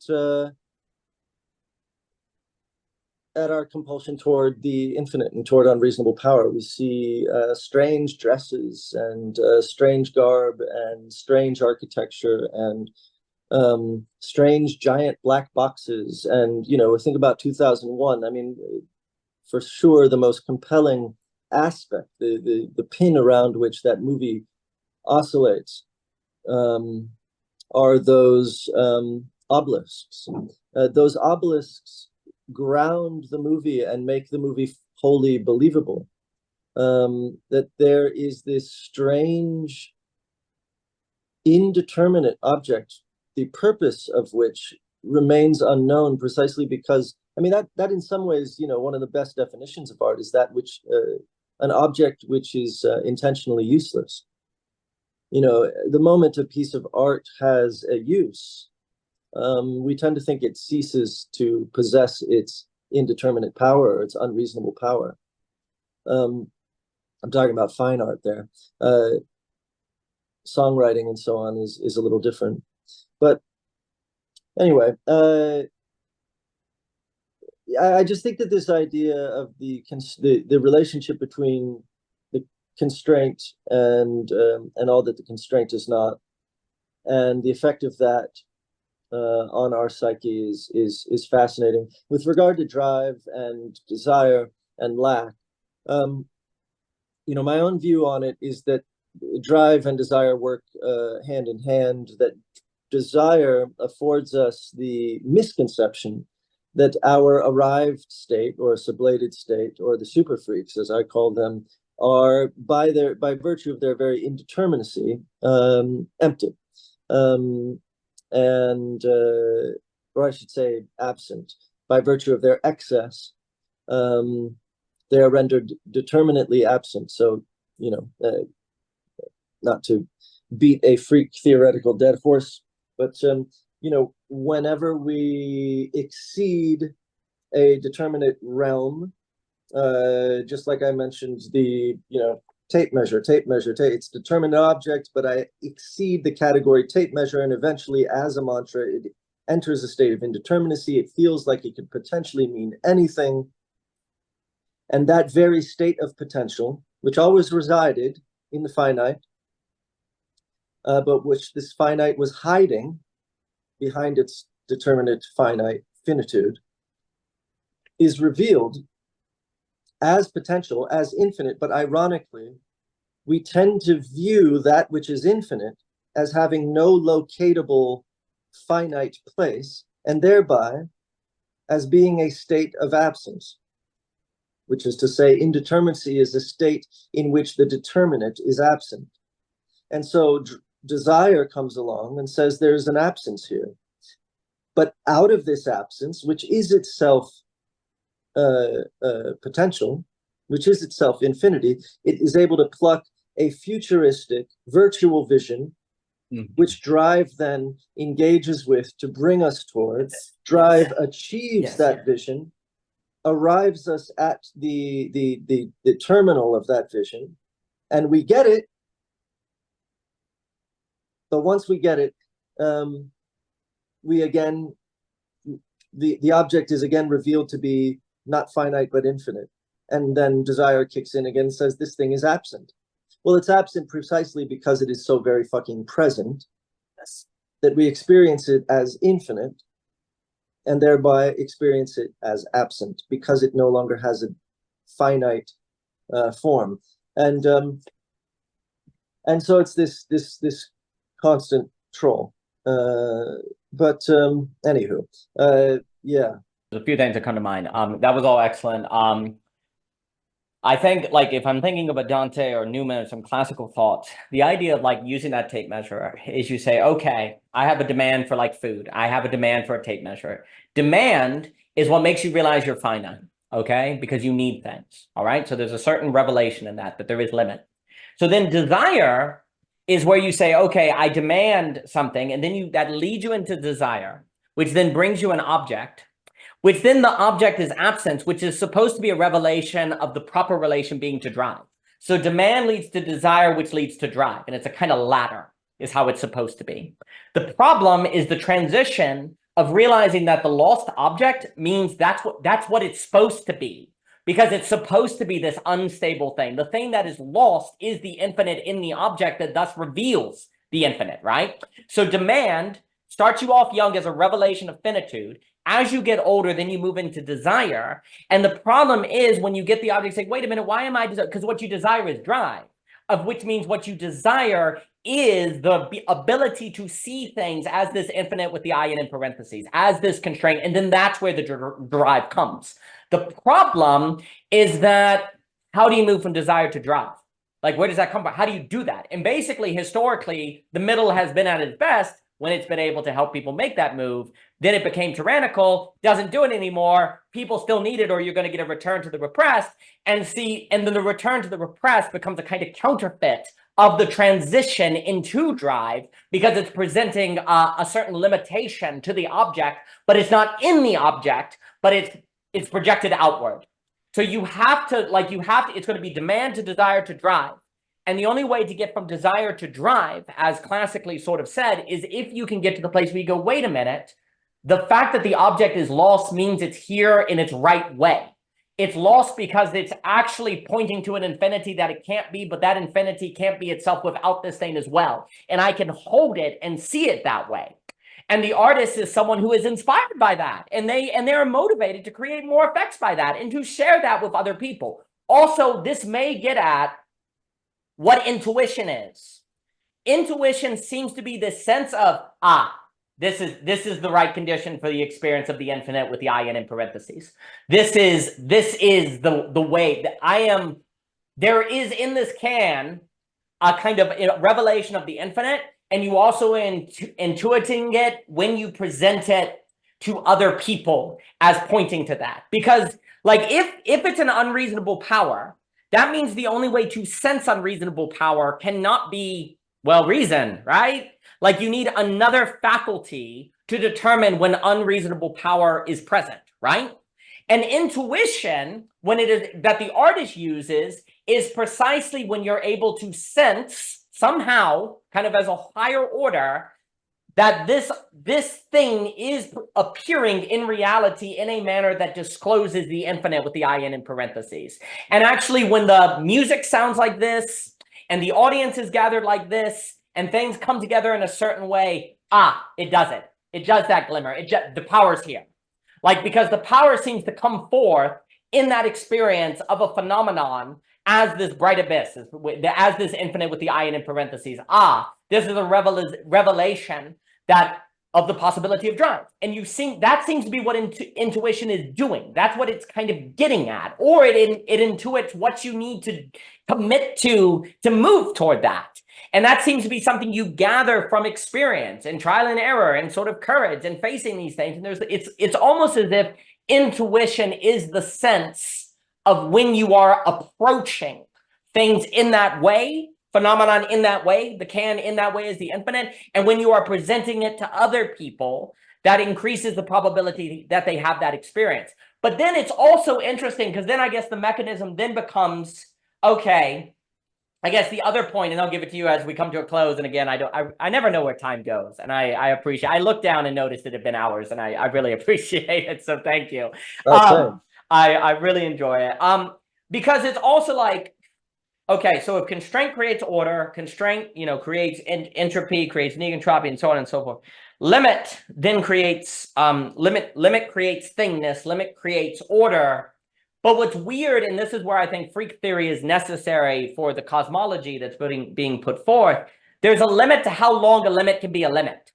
Like and also a limit has to have a certain distance from you, like, because it can't be ill-defined. I guess that's the problem with government. Like the reason why when you project outward, it doesn't function to create drive is because it's too distant to be. It's not like a can. The limit is very there.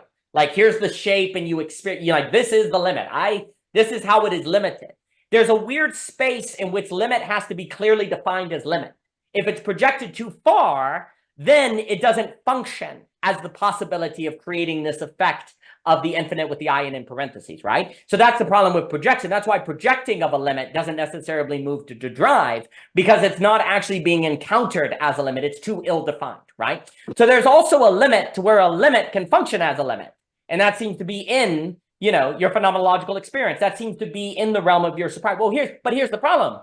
What do you primarily experience but automacy, the automatic?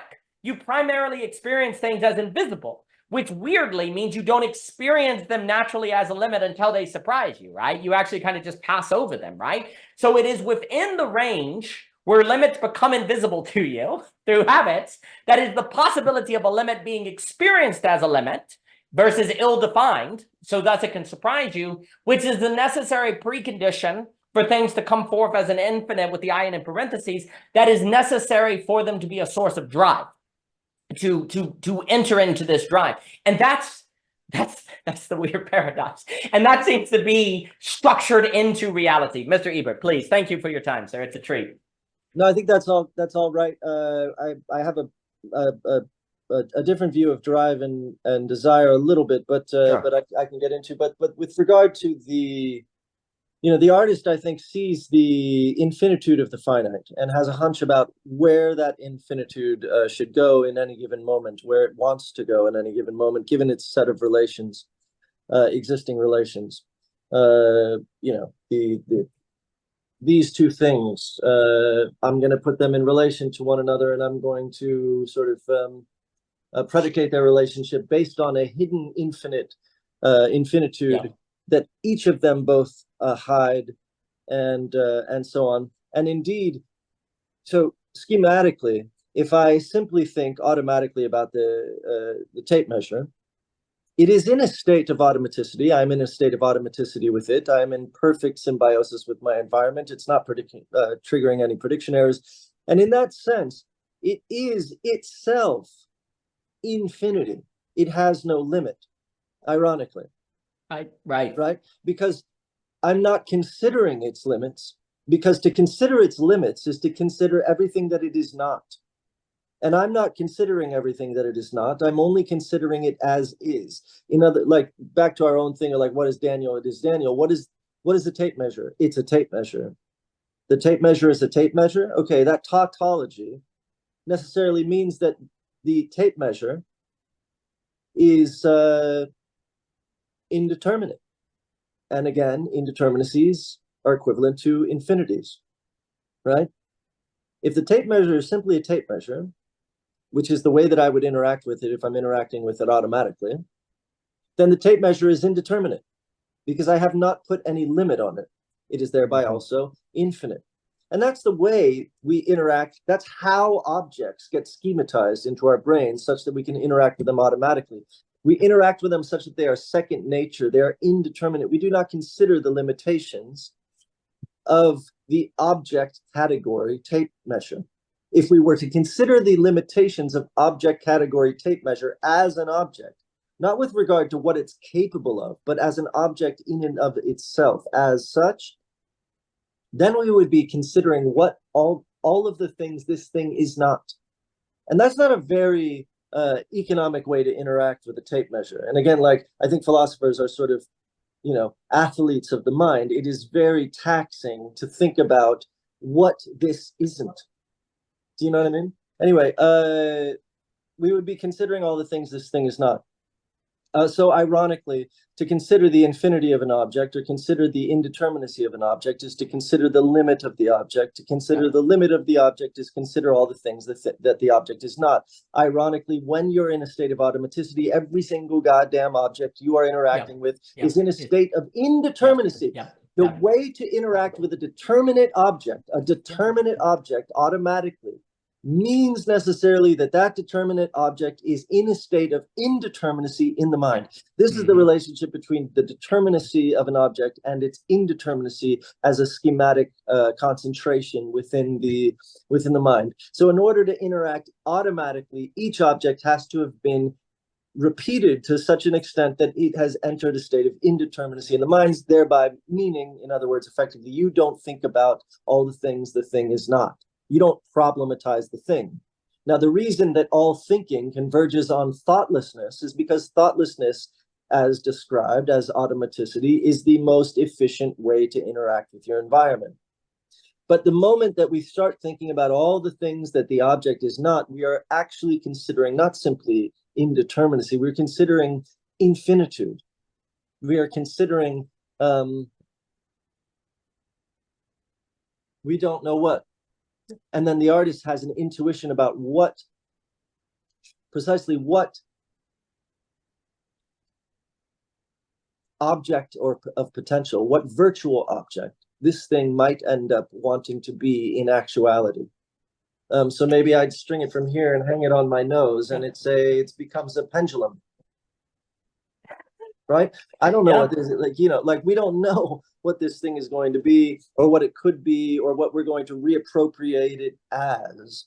But that takes a highly inefficient way to reorganize objects out of their indeterminacy, make them truly objectively determinate again, which determinacy then implies a external or sort of virtual indeterminacy, which we take to be potential, and from out of that potential we snatch new potential actualities, which is the job of the artists. Picking out new potential actualities and then actualizing them. And then once they're actualized, they become indeterminate objects within the brain, and we no longer interact with them in a curious manner, right? If we've seen a piece of art over and over and over again, and it's not a great piece of art, well, then it just becomes an object. The great pieces of art are the ones that we can interact with over and over and over again. They're always fresh. They're always somehow triggering a sense of their own infinitude. We cannot actually locate them as a schematizable object because they continue to deny us that ability, and so on. I just want to say one thing about drive. I don't know that I disagree with everything you're describing about drive, desire, and demand, but to say that for me, drive comes first. So I'm fine with that trilogy so long as it sort of is a recurrent trilogy that really begins with drive. So you have in your schema demand, desire, drive, demand, desire, drive. But for me, it's important to note that drive comes first, and the reason drive comes first is that the entire process of that trilogy, let's say, is to re-internalize an environment which was once upon a time pure interiority. So I take the interiority of the womb, I separate it, I create the division between interior, exterior, the phenomenological trauma of birth, and from that point on, all my brain is trying to do is re-automate, reintegrate every single thing in my environment such that I can reproduce a schema in here that corresponds one-to-one to my environment out there, such that I have a internal representation of my external world, such that my phenomenology is pure interiority, such that I'm recreating at all times the womb, the state of pure interiority. And anytime, and that's why, by the way, it's one of the reasons why thinking converges on thoughtlessness, that even when I do encounter a prediction error or something that I didn't want to see or is triggering a newness, even if I love that newness and I'm like, oh, what a fresh, beautiful newness, no matter what happens, I can't help that my mind will nevertheless try to converge it into an oldness that I don't think of anymore. It will try and make me take it for granted. It will try and put me back in a state of automaticity, because automaticity represents the pure interiority in which you no longer think of anything as external to you. And by interiority again, and symbiosis and all of these things, I'm referring to a one-to-one relationship, environment, subject, but by which I mean map of environment, environment. Same thing. No distance between object and subject, because the subject has incorporated the object into the subjective manifold. And that very process is drive. So the stasis, I'm losing myself here, the stasis of automaticity, which is the stasis of indeterminacy in which this thing occupies an indeterminate state here, is what drive is always driving at, constantly trying to integrate through sort of objective acquisition its environment into the schema of the mind. Now, where demand sits in relation to that, where desire sits in relation to that, I think is a very interesting conversation. But for me, the basic premise of integrating the external to reproduce pure interiority is the premise of drive. What objects we seek out to reflect the direction. I would say that desire conditions the directionality of drive, so that if we want to attempt to accommodate this object or that virtual object or this thing we have in our mind, it may point our drive this way so that we begin acquiring externalities over here as opposed to over here. I think that all of those things are mediated by desire, which themselves are also mediated by sort of social conditions and culture. But anyway, just wanted to make that note. Yep. No, I mean, the weird move classically, which I think aligns, because I don't disagree with anything you said, is that the subject goes from demand, desire to drive to realize it was drive all along. But it's only from the top that then you see it was actually permeating the whole thing. Like in Dante, you know, you're falling in love with the Eros of Beatrice to actually see that it was a beauty that was always driving you into your desire, but you go through desire to get to the place from the top that you can see that it was always already in operation. It's that weird difference between, you know, kind of in terms of the subject's development of yes. understanding their own directionality, their own impetus. I think it takes a while for us to understand the quality of drive Yes. and as differentiated from desire, and I think it takes, you know, it's a mark of wisdom to be able to see that, oh, really, I could have been after anything here. Anything would have sufficed for this whole, or for this misinterpretation of a plenum as a lack. All of these apprehensions are, you come to them later in life. Yes. Earlier in life, you think that the object of your desire is everything, yep. and that it actually contains the substance that you think it does, or that it contains a unique substance that uniquely fits onto you. But later in life, you realize, okay, all of these things are sort of proxies for a drive which, you know, like for me, coming to freak theory, I couldn't have come to it when I was 12, because even if I had all the brains I do now and all the, like, I had to experience sufficient failure of desire to understand that underlying all of those desires was drive, and so on. So yeah, in that sense, I agree. And experientially experiencing your own, you know, department. But what I end up realizing is that, yes, it was drive all along, which means drive sort of presupposes, or sort of desire presupposes drive. Anyhow, yeah. Absolutely. And the question would be, you know, if experientially, you could say, using McGowan's, like, it's demand, desire, drive. And if you get to drive, you actually then realize it was always drive, and then it's kind of drive, desire. That seems to be the mature move that makes possible when you become your own source of unreasonable power, your own sort of ability to create this effect so that you don't project. The question is the following. Do we think that the majority of people get past the mistake of desire, that they move from desire to drive, and thus realize it was always drive? Because that's kind of the question of spreading the conditions of possibility for a new grounds of unreasonable power, right? It seems as if a lot of people, and I'm not trying to be like hierarchical or something, it's just because the drive is so counterintuitive. It is so odd to like come to the wisdom and the realization of how drive operates in this interesting relation.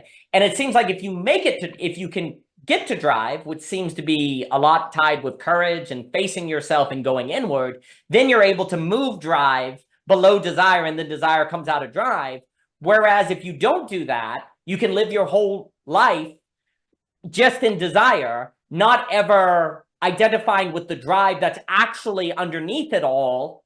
And thus that creates a certain pathology, because there's a drive that's always making possible your desire that you don't know is there. So you keep over and over again mistaking the object. Does that make sense of what I'm saying? Because that's what I'm thinking about. Of course, it's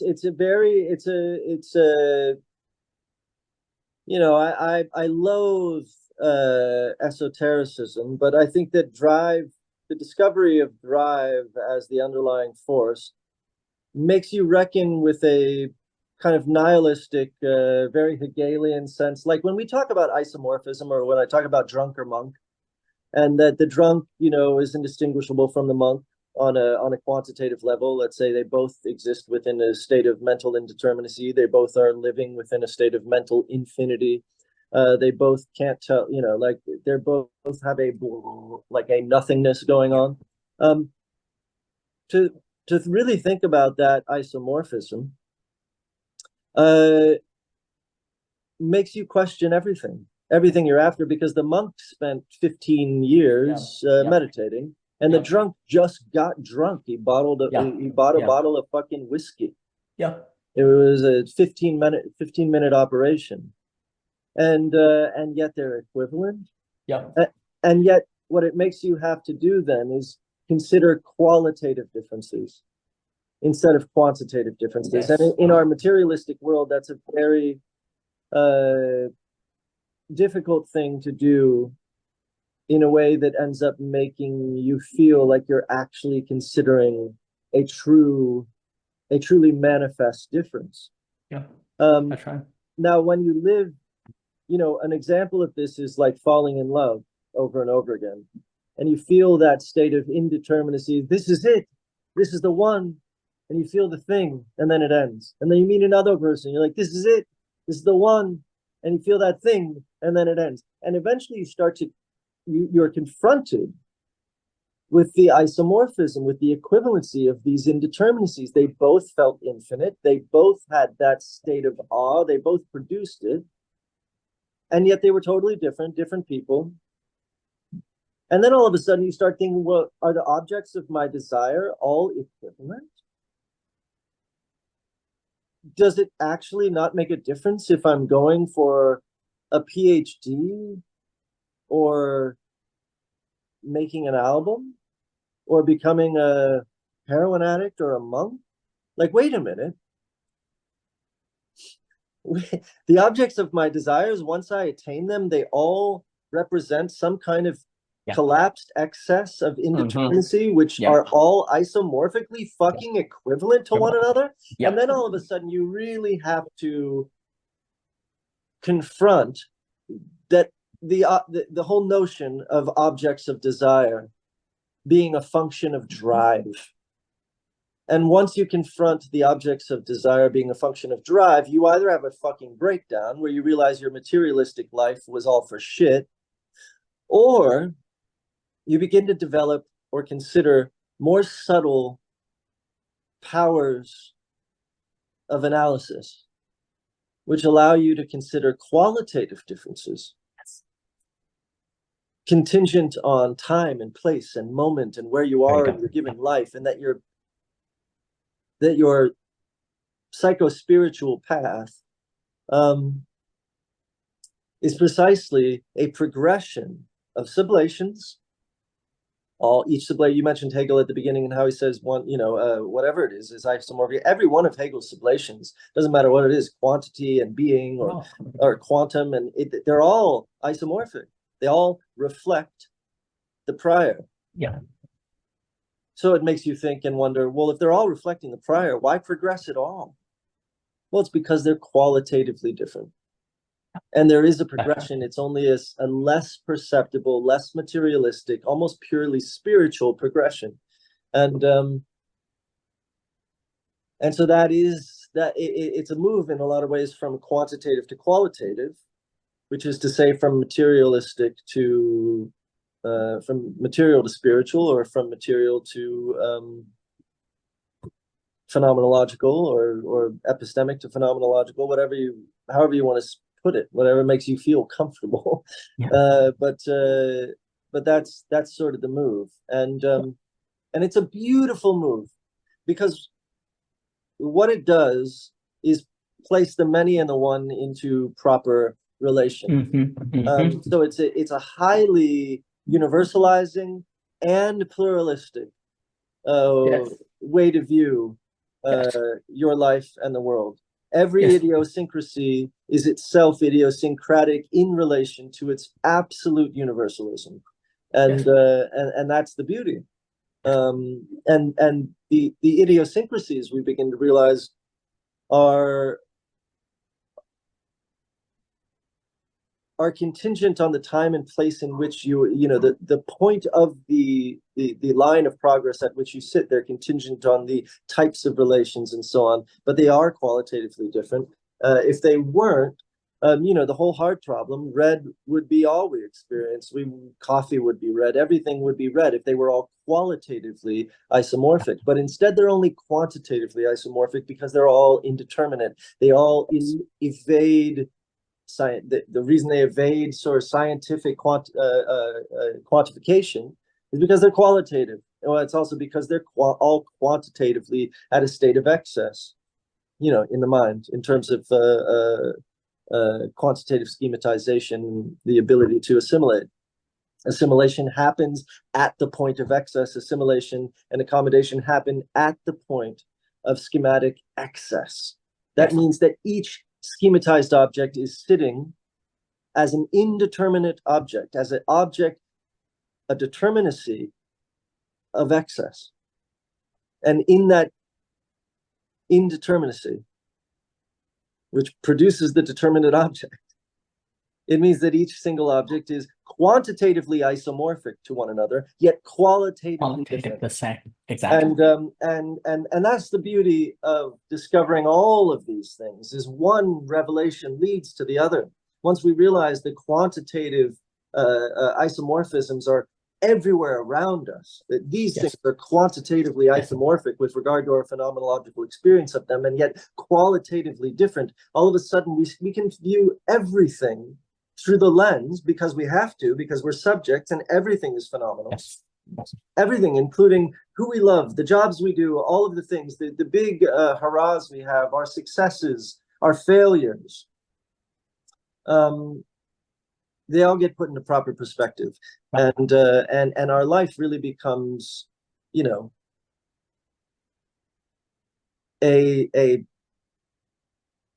a cyclical linear journey that is at once cyclical and at once linear, and it's not one or the other, and there is no arrival. I'm getting buzzed, but in more ways than one. But unfortunately, I have to wrap this up. But the last thing I want to say is that usually I like having more of the conditions and preconditions of what I want to say in a podcast underneath my seat when before entering. But I wonder if people get a kick out of figuring things out in real time anyway. But anyway, it was an honor and a privilege as always to speak with you, and I'm excited to take a look at this transcript and grab some gems. It is always an honor and a joy to speak with you. And my favorite kind of conversations are where we have no idea what's going on and see what happens. I think that is the beauty. A few things. Everything you just described, if I were to call it quality consciousness, just very quick, people talk class consciousness, quality consciousness. Basically, the only way we can belong again or restore the middle in the proper way or deal with stopping game theory dynamics to say a lot of stuff I'm not going to substantiate, but hopefully this is what quality consciousness is the only way to belong again without the various pathologies And the problem is, how do you spread the conditions of possibility to increase people having quality consciousness? Because that seems to be mysterious. It seems to be very odd.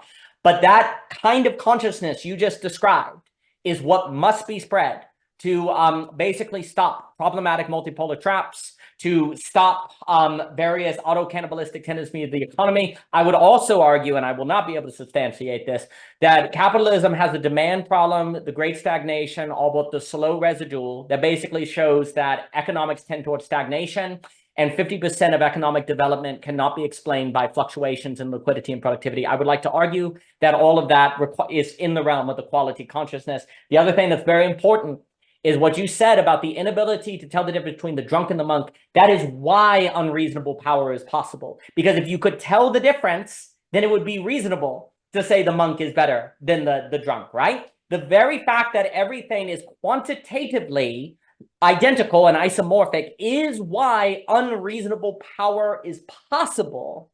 And that's why because you get this feeling of power if you can move to quality consciousness and creating quality experiences that invite people into quality consciousness, as the great artist does, as Michael Jordan do, in that moment, in that glimmer. As that glimmer is a moment of making people actually enter a quality consciousness and not even realize it. They're like, oh my gosh, I see it. And you yourself are in it. That's why you can do it. And it's an unreasonable power because quantitatively it's isomorphic. It's just Michael Jordan's body. It's the same body. Put him in a restaurant. And yet if you put Michael Jordan in a restaurant, it's not the same, right? So quantitatively it's isomorphic. And yet suddenly there is a qualitative difference that cannot be extracted from the unique particular situation itself. It is limited from being moved beyond that situation. And that very limit is what creates the effect of the limitlessness. And that is all possible because someone like Michael Jordan kind of put a limit on himself and said, I'm going to repetitively airplane, every day, practice. And then what you're doing is you're making yourself the infinite by making an automatism of the limit of your practice that then makes it possible for you to have the quality of experience, because in becoming isomorphic, here's the key. If every single day you go to practice, if every single day you do the repetitive thing, it's isomorphic the same, the thing that can change is what? The quality. And so that then naturally leads you into a quality consciousness that then makes you able to create a certain experience that brings people into quality consciousness without even realizing it. And it's spreading the conditions of possibility of that, which is necessary for us to belong again in a manner that doesn't return to the repression, with all the stuff that's very problematic, that makes us move into drive in the sublative manner, that then will address things like the great stagnation, actually even make possible democracy in the Tocqueville sense, and all of these other things. So I think it is very important. And I think freak theory is a description of all of this that actually is an invitation. The reason why freak theory to me is so powerful, because it ends precisely in the invitation to quality consciousness. It's like, this is how things work quantitatively. It's all isomorphic, and yet there's a difference. And you're forced to ask yourself, what is the difference? The quality. Yeah. And so it brings you into the quality consciousness. And I think it's what we would expect to follow, given how thermodynamics and all of these things work. Alex Ebert, it's always an honor and a joy, sir. Thank you. That was a great summary, by the way. Just want to double up that summary. Like the very existence of quantitative equivalencies that simultaneously produce qualitative differences. Exactly. Is the seat of power, unreasonable power, and so on that we've been talking about, but also the space within which philosophy operates. Exactly. And yeah, great talking to you too. And can't wait for the next time. Yes, sir. Always a pleasure. Thank you, Alex Ebert. It's a joy.